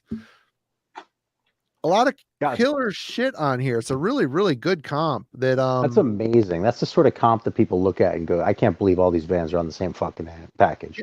And this Blackened label, this was its own label. They were just putting out these comps. They might have actually put out a few bands later, but they're licensing tracks from all these other labels. So it's a very cool, curated, very European-centric black metal comp. For the time, this was an essential purchase for me. all those bands that I was seeing in magazine ads and magazines and couldn't afford the fucking tapes or hadn't gotten them tape trading yet. This was a very big deal. And then they continued on. I've got volume 2. That was the first one I got, was volume 2. I think I got that at the Borders at Union Square in San Francisco. Right. This is on Death Records, Blackened, Death Records, and PhD in Europe. But I couldn't believe it. Yeah. Yeah. Dissection, Abigor, Ancient, Hecate Enthroned, Mort Grinning, Nazgul from Australia. There you go, Simon, from Explosive Action, Enthroned. So I mean, it was a good cross section of what was going on in black metal at the time. And then, of course, volume number 3. I can't read that writing. I'm fucking old and blind. But again, it's very much. This was on Metal Blade. They hooked up a deal with Metal Blade to put these out, and then we got number 4. I don't know how many that went after this. This is the last one I have, but Mirkskog, Limbonic Art, Diabolical Masquerade, Die Serpent, Witchery, Carpathian Forest, Opeth, Ancient Rites, Odium, which was a one and done band from Norway, Usurper from Chicago. So yeah, I mean, there's quite a vast array of bands. They started off kind of European centric, but they kind of broadened the horizon depending on what was popular at the time. It was a very cool comp series that kind of important back in the day. I enjoyed the hell out of all those comps, but the first one was my favorite because I know Arron would disagree with me on this, but the Norwegian sound for me was very essential second wave black metal. I know what is your let's put you in the forefront here. What is your thoughts on black metal? Well, for that time, dude, the Norwegian shit was pretty much where it was at. I mean, I'm not going to sit here and deny the obvious. Yeah. You know, a few years later, like when I was most into it, I liked a lot of shit from like Poland and Germany and shit like that too. You know? Oh yeah. I think I like the Italian scene more than a lot of people do, and the Portuguese scene too, actually, of all places, and the Finns. You've told me though that if it didn't come out on cassette, it was bullshit and commercial. Oh yeah, well it's like yes, it's totally that's commercial black metal if it's on CD, for sure. If it's on CD or record, it's commercial. But if it's on tape, limited to 24 copies, then if it's on a pro tape, then it's commercial black metal. Has to be home dub. Home dub, right. And the cover has to be Xeroxed, or else it's commercial black metal. If they got professionally printed, it's commercial black metal. Right. Kinko's black metal. Yeah, if they had a real drummer, it was commercial black metal. Yep. That's too big budget, you know. Which back when the whole drum machine black metal came out, I was way into that shit. I thought it was a big fuck you to what was going on. I really liked the heart and the passion of it. And it sounds really cold, the drum machine. Yeah, it was really cold, and if everything was recorded right and mixed right, it was a really cool cold sound. But let's be honest, that shit burned out real quick. It burned. What the fuck, man? We've had a lot of sex bot spam tonight. I don't know what the fuck's going on. Did they find out I was looking at Pornhub the other night? I don't know what's going on. Anyway, Arron, you're up. Have you ever heard that Iko Amori album that's all drum machine? It's called like Forest or something like that. It has these cacti on the cover. Iko Amori was the drummer for DNA, but she made this record in the early 90s. I think it only came out on CD, but it was all drum machine, the whole thing. And I already heard that and gotten into it before I discovered black metal. So that might have like paved the way for me a little bit. I've gotten used to how a drum machine sounds off this other album that doesn't have anything to do with black metal. Right. Except for the fact that it's kind of antagonistic. Well, if you want cold and unrelenting, I mean, drum machine fits the black metal aesthetic in concept quite well. And there were bands back in the day that did a good job with that shit. And there's still some today. Now everything has gone to the computerized drum shit, which is fine because it sounds real. But, back in the day when you could tell it was a dude in his mom's basement, churning out some fucking limited tapes, there was a charm to that shit that I really did tip of the hat to, because, there was a lot of heart in it, but it burned out fast. It burned out fast for me, and I ended up wanting more, sadly. But yeah, those are good comps, Marty. Like you said, they got a ton of great stuff all in one place. There were a lot of folks I think got to check out more of the black metal scene thanks to that series, and not having to pay out the ass for the the fucking import pricing. Yeah. Like Aaron, I think I found those at like one of those kind of like bookstore / record store kind of borders type places back in the day. No, they were wide. They hooked up with the right labels. They got widely distributed. Yep. Yeah. Okay. All right, so I'm going to go in the other direction, man, and show one that's actually really kind of an obvious record. If you spend a certain amount of time in record stores looking through metal sections, you've probably seen this. Never. You've probably been put off by the track list. Really? Never. I bet you've seen it and you flipped past it. Maybe. I used to see this all the time until I decided I wanted it. The Dolly ripoff cover would have made me say, huh, what's this? But I know. Yeah, exactly. Steel crazy, but then you look a little closer and it's kind of stupid, you know? Yeah. The Dolly ripoff shit. Yeah. But I wanted to talk about this one because I really like this record, even though like just it adds up to more than the sum of its parts for me, you know. Like it starts out with the Rods, whom I was just shitting on earlier, right? But it's a good song, dude. Then Twisted Sister sounding really primitive, doing I'll Never Grow Up, like really early on. And this record was a little bit late actually for Twisted Sister to be sounding as rough as they do. This is like, well, it's 82. It's earlier than I thought it was. So that's pretty early. Then Stampede doesn't really, but like the Starfighters song, like I listened to this record so many times and I kept like being surprised because I expected Alley Cat Blues by Starfighters to suck. And it just doesn't. So I actually went out and bought a copy of their first record and I really fucking like Starfighters, man. They're not the heaviest band around, you know, they're kind of, I wouldn't call them full on boogie, but they're kind of going in that direction for sure, you know. So they're not snowmen, is what you're saying. They're not snowmen. They're no. Yeah, well, that record just sucks. That was I just pulled that record out in order to hold it up to ridicule, you know. But then you've got Anvil, you've got Praying Mantis, you've got a Crocus song, which is totally fine in this context, you know. Brian Johnson and Geordie, they're still trying to milk that shit because they're able to get the right for the fucking guy who had recently got made the real big time. And it's kind of a mishmash, this record, but it's just a fun record to listen to. And it tends to be cheap when you find it because it doesn't have any of these like gems that collectors go searching for and like are willing to spend crazy money on. You know, this is just like maybe a $10 record that is just, you know, an enjoyable compilation. Yep. For no particular reason. That's cool. Just a couple of days ago, Aaron, I actually ordered not that one, but a different compilation with an early Twisted Sister track on it. I think it's from '83. It's one of those little local New York comps. Oh, right on. I'll be curious when it comes in what that is. Yeah, so it's I'm the reason I'm buying it. It has actually nothing to do with metal. It's best known because it's the first vinyl appearance for Bon Jovi, where it was still the really? John Jovi track. Yeah, it's the early version of Runaway. You hear him tell the story on Sirius XM, where he was talking to a DJ after a show, and then the guy helped him like get onto a record album at the last minute. This is the comp that he's on. But how about that? The reason I'm picking up is not the Twisted Sister or the Bon Jovi tracks. It has a song by a band from New Jersey that's actually a Southern rock band called the Southern Cross Band. And I just really like them. They never did a ton of stuff, but they had a couple of singles and showed up on a couple of comps. Very much in the somewhere between Lynyrd Skynyrd and Outlaws kind of material. But the song on that comp is really good, and it's exclusive to that comp. It's not on any other singles. So I was looking for that, and later realized like, oh, I can't find the damn thing because it's got this, it's a piece of vinyl. That's why I couldn't find it. That's funny. What an annoying fucking thing to happen. Yes, of all the damn local radio comps they could have been on, and it had to suck for them too because like hey, we'll get some exposure, and no, you're completely overshadowed because you're 2 tracks behind Bon Jovi on side 2.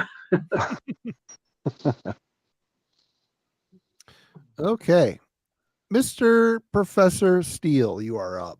All right, let's can't wrap it up without getting 1 or 2 more new wave of British heavy metal ones in. I always liked this one quite a bit, and Aaron will know it, I'm sure, as soon as I show it. The new Electric Warriors compilation on the logo. I played that one a lot this week because, and I'll tell you why. Because honestly, it never clicked for me as much. It always felt a little bit sort of monotonous. And I've been trying to penetrate that this week, so I played it a few times. And, I really like that comp, man. There's a lot of good songs on there. It's like it's too many good songs.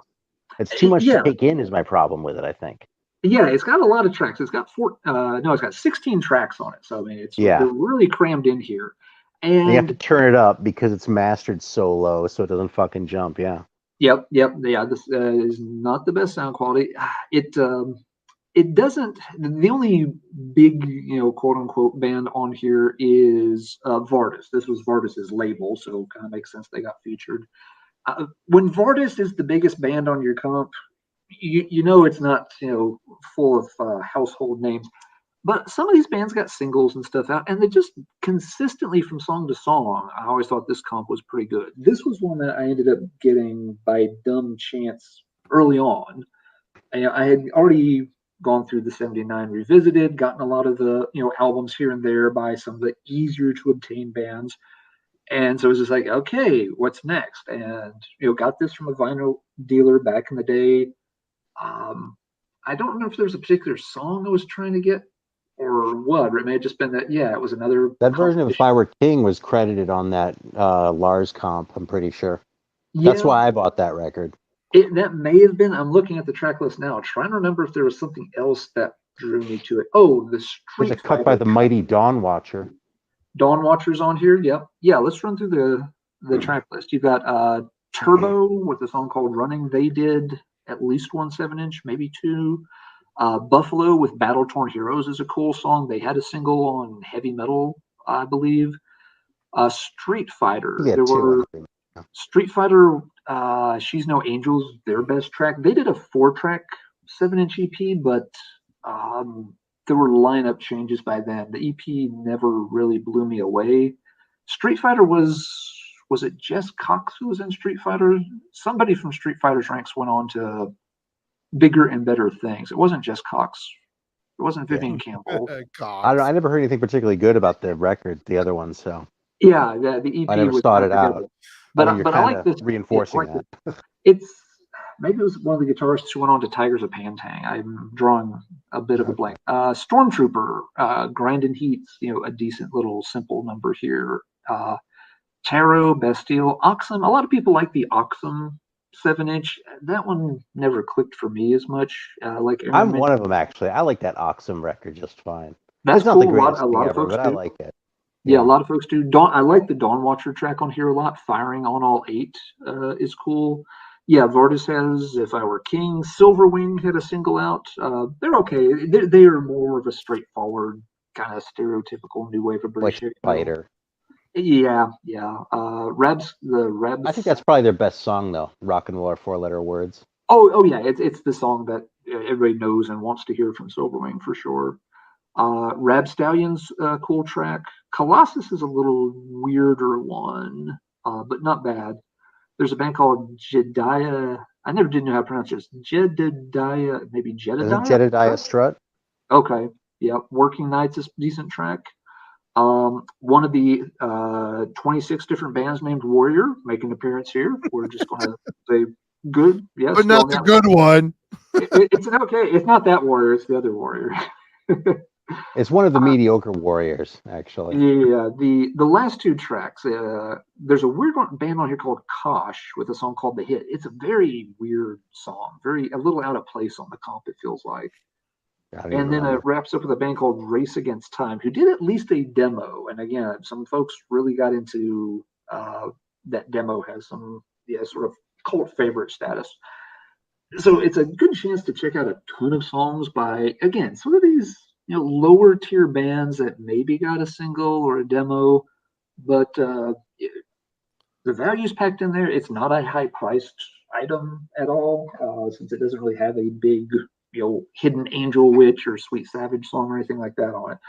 But yeah, for me, it was one I played to death after I got it because there was so many good bands, and there's not as many. This compilation did not cost me, $2,500.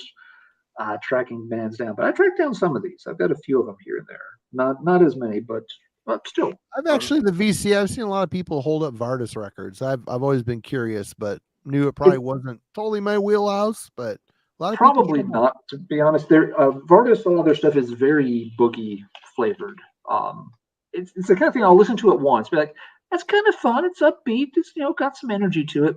But then if you're really not in the mood for it, you play it back. So it's like, oh, this is just boogie music. Well, you know, you say that like the elf stuff with Dio. There's a lot of boogie woogie in that shit, but I love it because it's got Dio singing. I've always loved his raspy, bluesy, awesome voice. So that's fair. Form of that I've got the 3 Elf albums, and I like all of them. They're really they're fun. They're fun records. I think Vardis is like go ahead. Oh no, go ahead, Aaron. I think Vardis is like a really good version of like the Rods. Mm. You know, if you like the Rods and like you want a band that's even better than that, then Vardis is good for you. But if you don't love the Rods, then you're probably not going to love Vardis either. You know, yeah, I kind of figured it wasn't my thing for sure. They're not as boogie as the Rods, but they definitely have that sort of, you know, older sort of hard rocky sensibility. Yeah. You know, it's like, you know, it's easy to say that these bands have one foot in the 70s, but Vardis kind of sounds like they had one foot in the late 70s with sort of that late 70s hard rock malaise. You know what I mean? Yeah. So they're not bad. There's no reason to hate Vardis, but they're not great. I could totally believe they were great live. I don't know, but I could believe it. Probably so. They feel like a live kind of band. And I was going to say, if you want to check out, if anybody wants to check out Vardis, a good place to start is their live album, 100 Miles Per Hour, because that does showcase them in really good form. I'd have to say though, as far as the Rods comparison goes, the Rods wiggling that way a bit, but Rods had a lot more of that sort of power trio thing going on, which Vardis.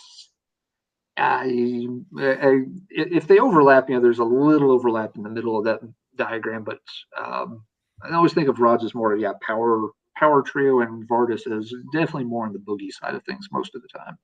You probably that's just me. I've got a soft spot for Rods. Well, that sounded dirty. I'll rephrase that when we edit this. Yeah, in post. Yeah. I gotta say, the whole new wave of British heavy metal stuff. Ben sent me a Witchfind best of CD, and I listened to it a couple times. I'm like, there's some cool stuff on here, but the whole new wave of British heavy metal, other than the standouts, you got Venom, which can they really be kind of its own thing? Can they really be classified as new wave of British? The sound and style of Venom is a lot different than what was going on in the overall scene.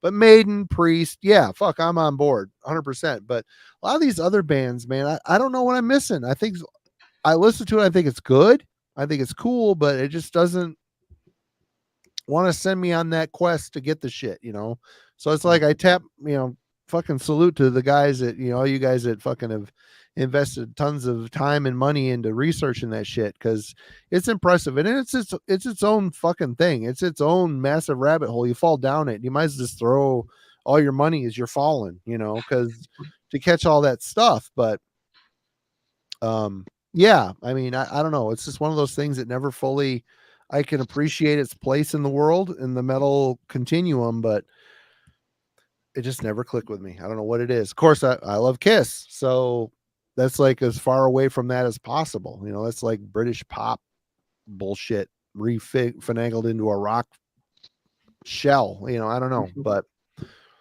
anyway, I'm up. I got 2 more shows. I'm going to do one and then come around again. This is another very cool comp that I listened to quite a bit when it came out. Was kind of in with this label a bit back in the zine days. I talked to Paul several times on the phone, but it's the Nordic metal hailed to or tribute to Aronimus that Necropolis Records put out. Yeah, this has got a lot of killer shit. Abruptum, Mayhem, Dissection, Emperor, Mysticum. Who, what, that first Mysticum album, talk about drum machine black metal, that was they nailed the vibe, that cold, that drift of cold Arctic blast coming in over that fucking atmosphere. So cool. Marduk, Thorns, Ophthalmia, Enslaved Arcturus Mortis. A bunch. This is basically an anti-Varg Vikernes comp, which is fine. Yeah. But a lot of great tracks. There's a couple songs on here that were different mixes, different versions. It was just a really great, if you weren't super familiar with everything coming out here, and a lot of this stuff I was just starting to find as it came out, but the the track listing was really good. The comp was really well done. No wimps, no traitors, no posers, no trends. And I don't know, man. Good comp. I spun it a lot. The few bands that I may have missed during this whole Scandinavian explosion, I ended up investigating further after hearing this compilation for sure. Necropolis Records early on, I know he was notorious for fucking all of his bands, but man, he put out some great shit. He put out some really killer albums. And then as he went on, he got a little more death metal mixed in and a little bit of other things going on, but I always enjoyed the label early on for sure. Yeah. Yep. Yeah, that one's always had a good reputation and holds up really well. Yeah, I wish I'd appreciated that shit back then. Necropolis. I mean, I was sort of aware of it, and I got a few things in that, but I wasn't as deep into that shit, right around that time. So I kind of missed out on the Necropolis heyday. Jurgen, we got to talk, man. What's going on? Anyway. You're up, Arron. All right, well, I have a couple other metal massacres here. I have another cheap one, and but there's one here that I think we kind of got to talk about before we do it, and that's this one right here, Warfare and Noise, man. Kind of seems like a glaring omission that we haven't made our way to Brazil yet, but this is a reissue. This is an original. This is the Gray Haze one from a couple of years ago, so you can probably still find it. But I mean, 4 bands: Chakal, Mutilator, Sarcophago, and Holocausto. I mean, what more do you need to say about this fucking thing? It's like the big 4, brutal, basically. Brutal South American. Yeah. Just hardcore, really shitty English where it's in English. Like you've got, like Chakal does Cursed Cross and Mr. Jesus Christ. And then Sarcophago starts with Recrucify the Black Vomit. Fucking fantastic English, And then Holocausto doesn't even bother. They just fucking sing in Portuguese. I suppose they were the smart ones. Yeah, great record, man. It's so fucking rough and shitty and awesome.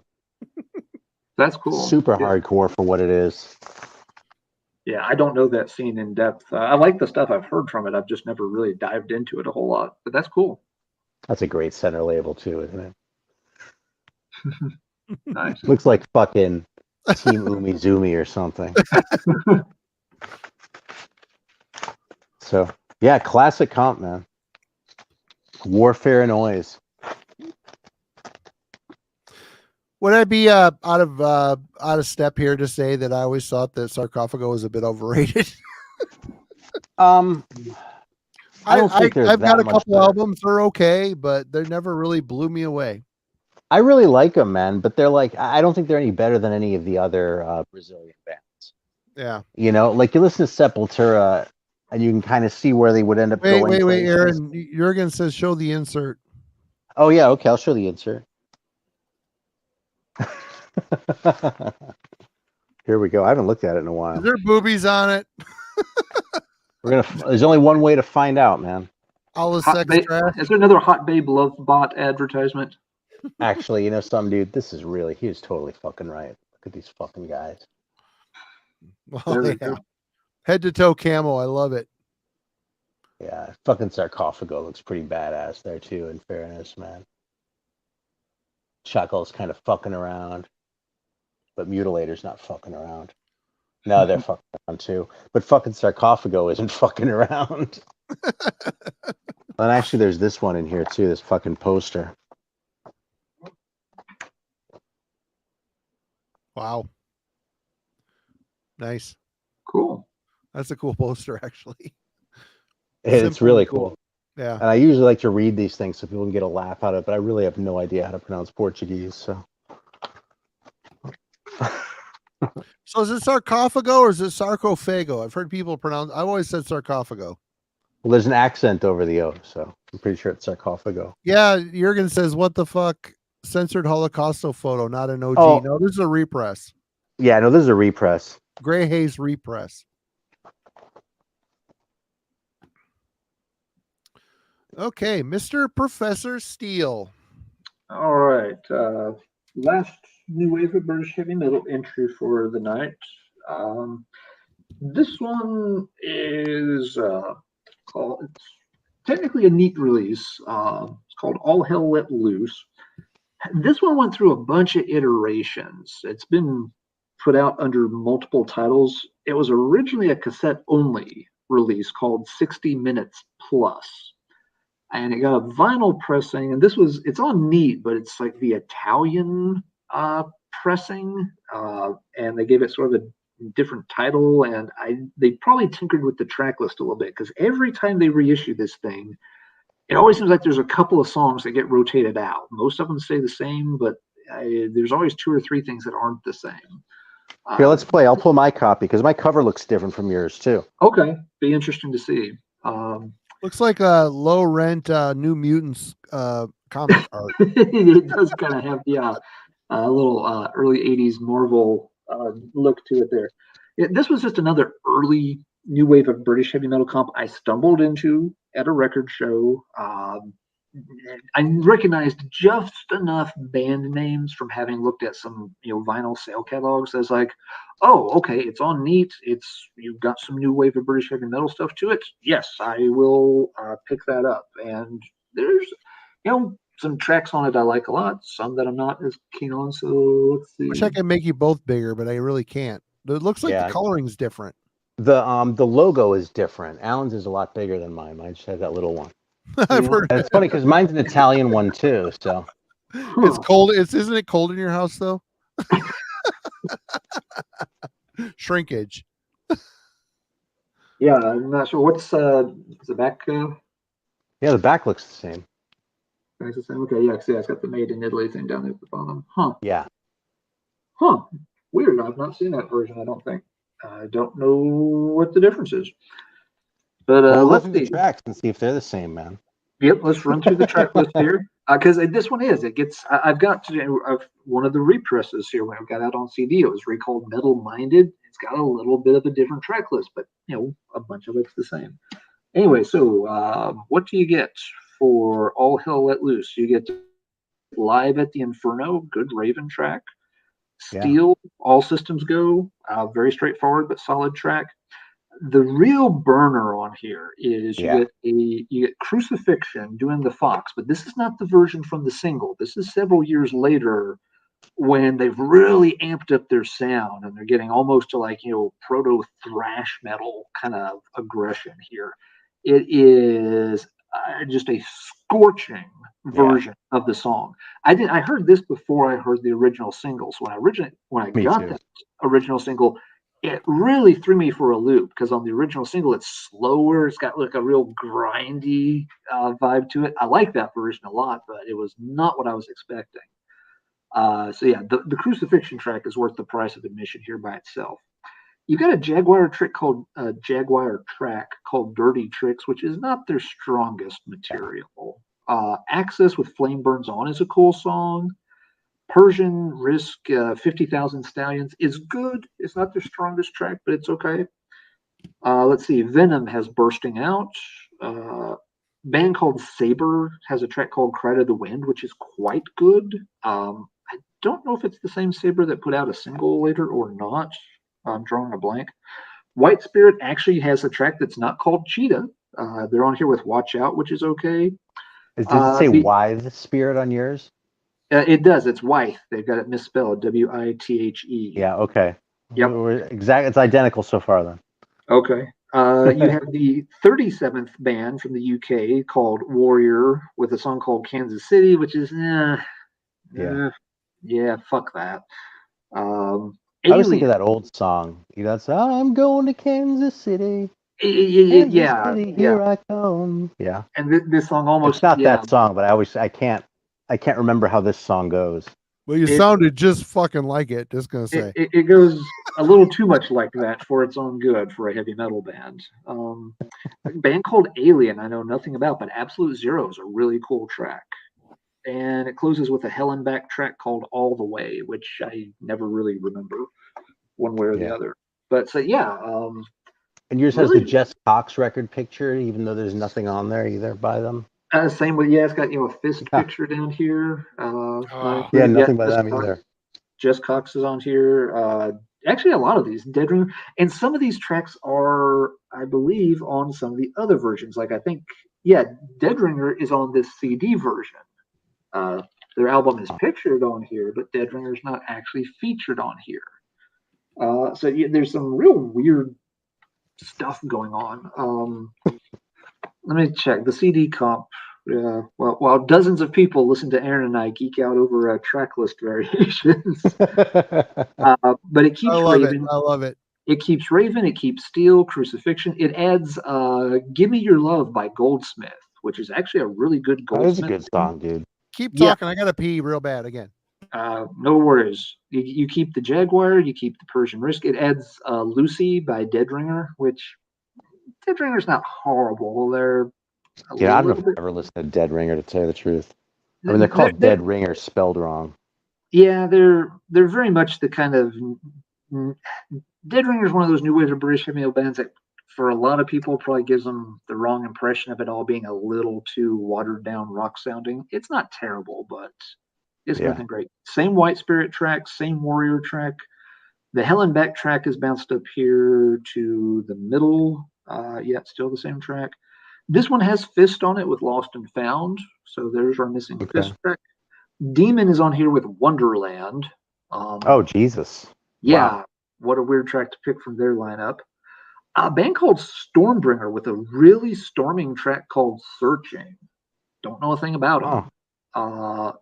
Limelight is on here with Whitefire. So another really later. Oh, that's really a lame song too, isn't it? Yeah. I know that's one of those comps, the Japanese ones that you showed earlier.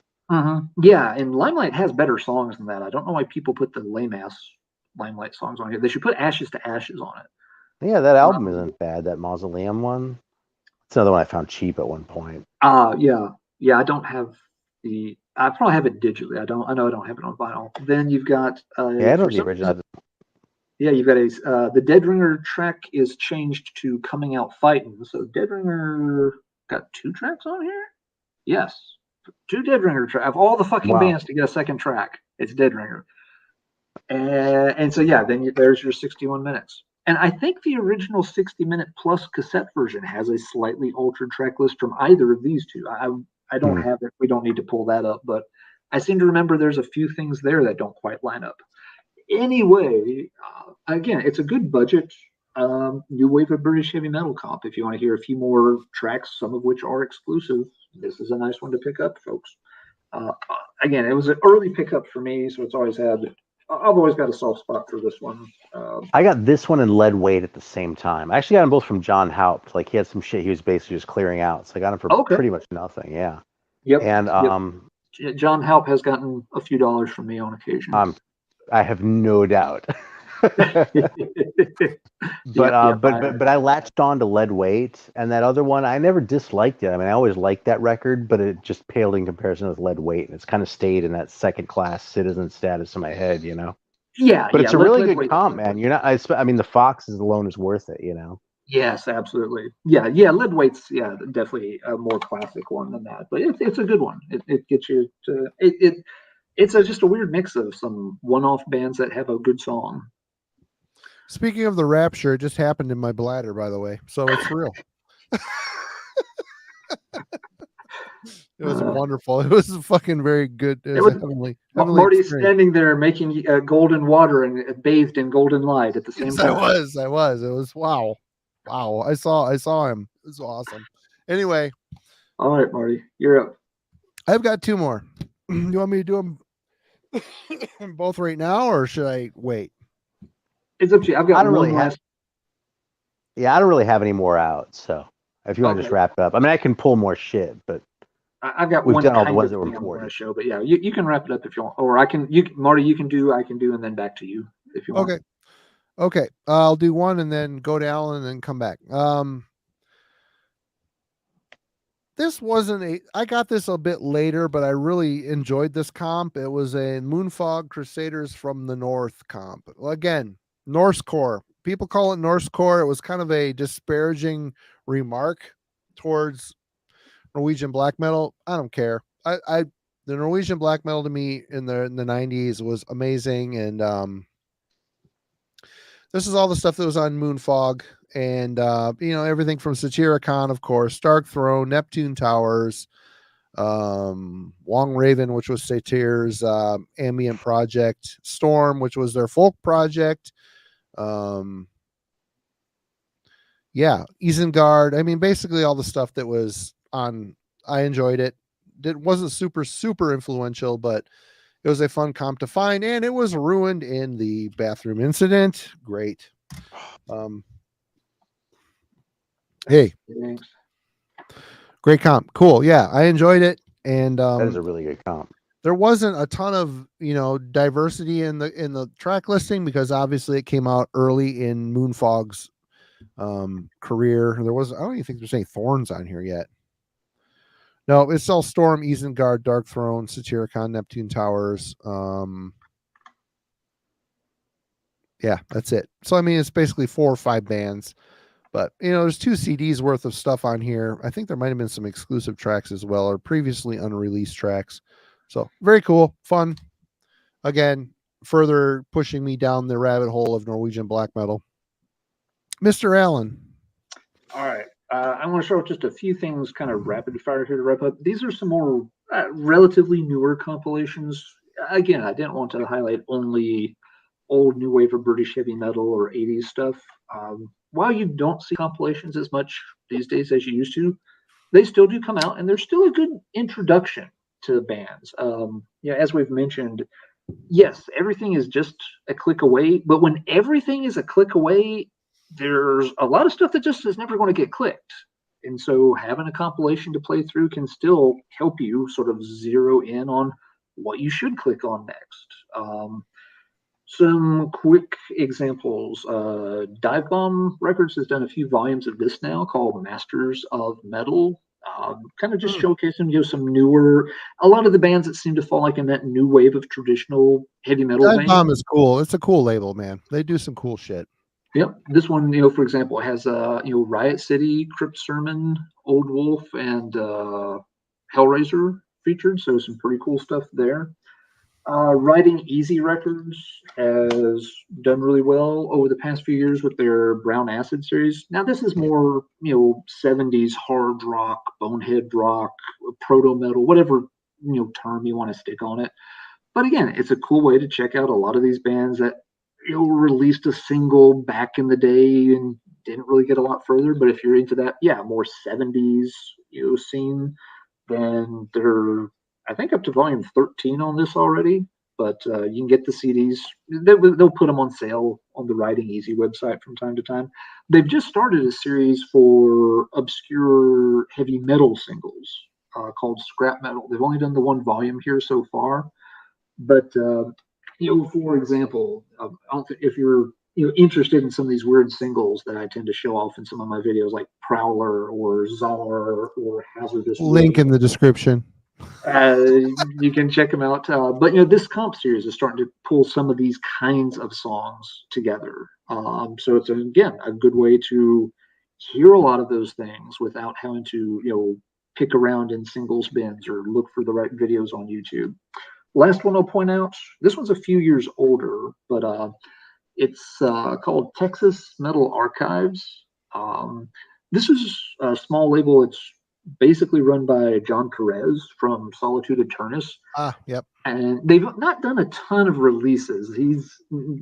John, I don't know if he's just very perfectionist or meticulous or what, but he's annoyingly slow at putting things out because he puts out good stuff and you want him to do more.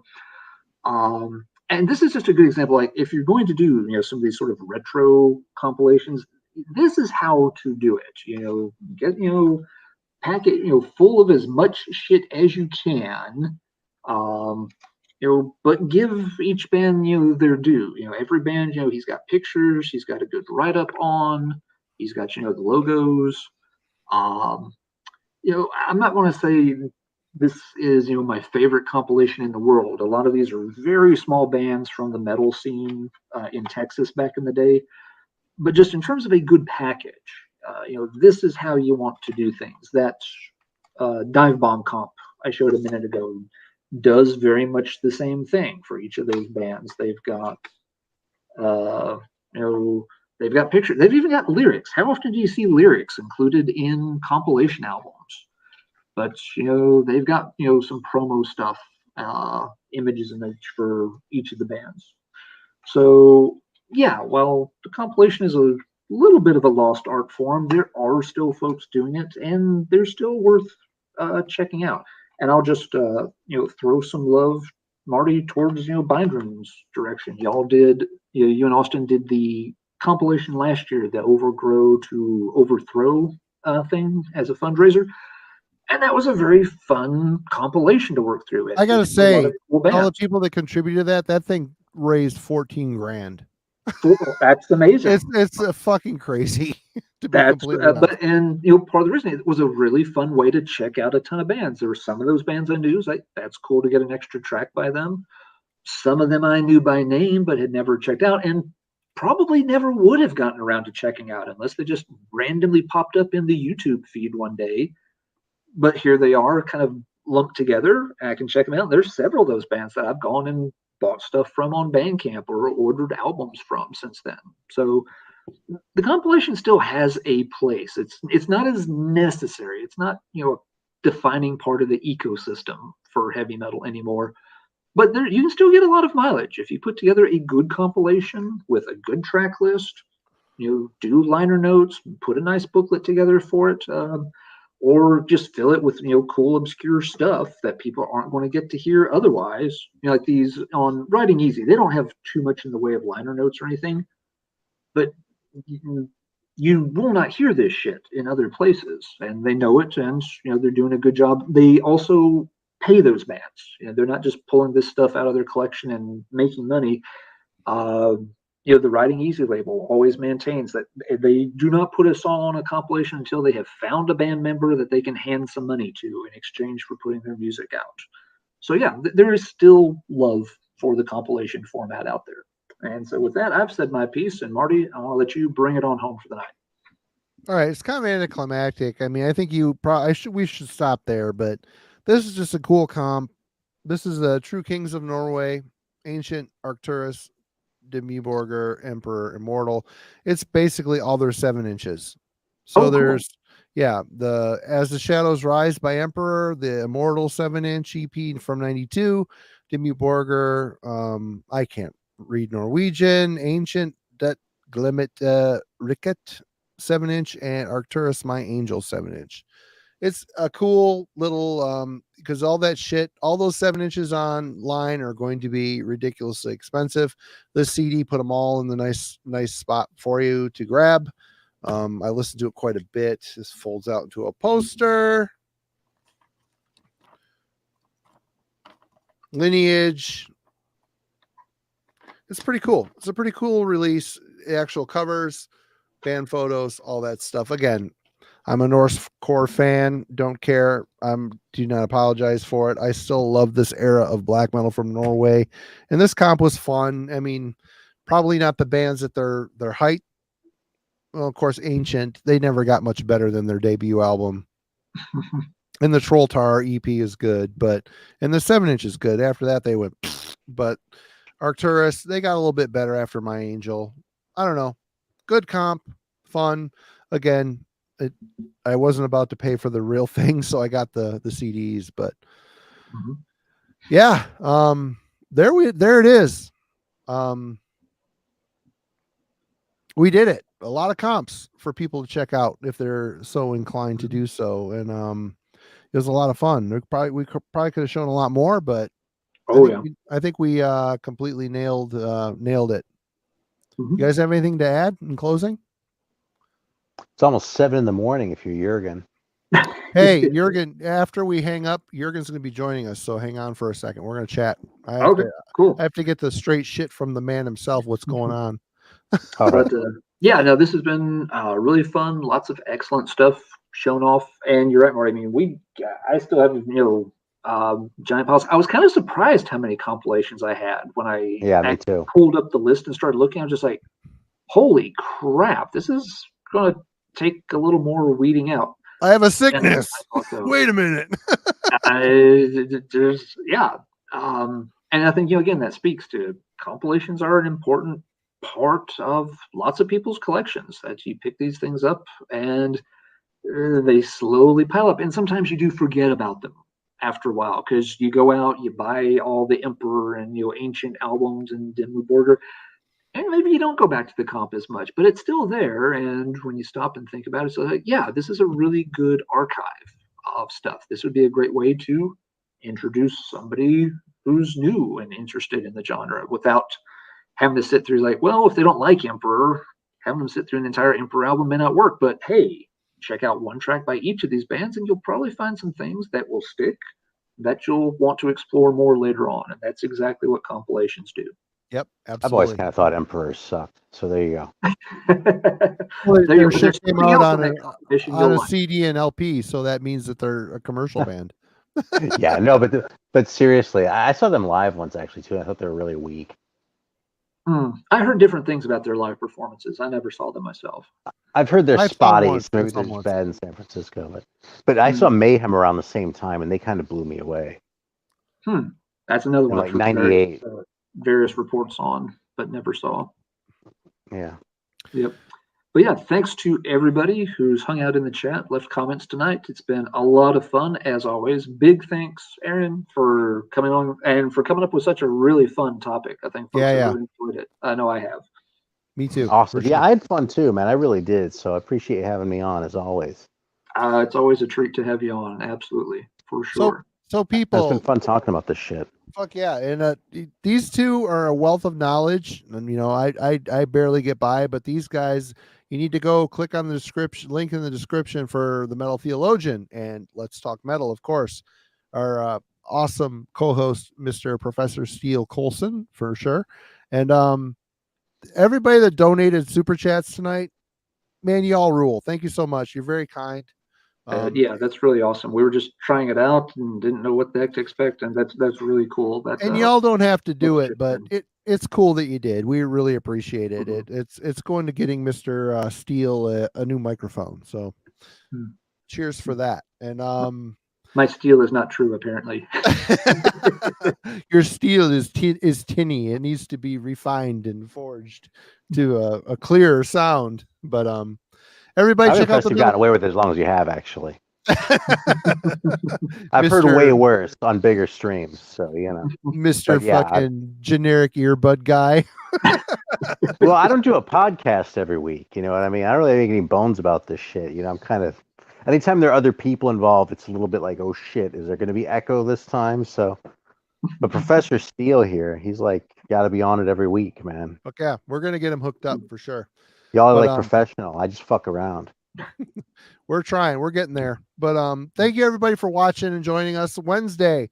The Glorious Album Club will be returning, and we'll be reviewing Paramecium's Exhumed of the Earth. So anybody that wants to hang out with us on Wednesday, we will be here for sure. We were supposed to do it this Wednesday, but a couple of dudes weren't quite ready and we're super busy. So it's totally cool. We will be back next Wednesday, and as summertime comes around and Alan is not so busy, he will probably be joining us in that little club for sure. But anyway, everybody, we'll see you next week for sure, and take care. Thank you everybody for watching. We're logging out.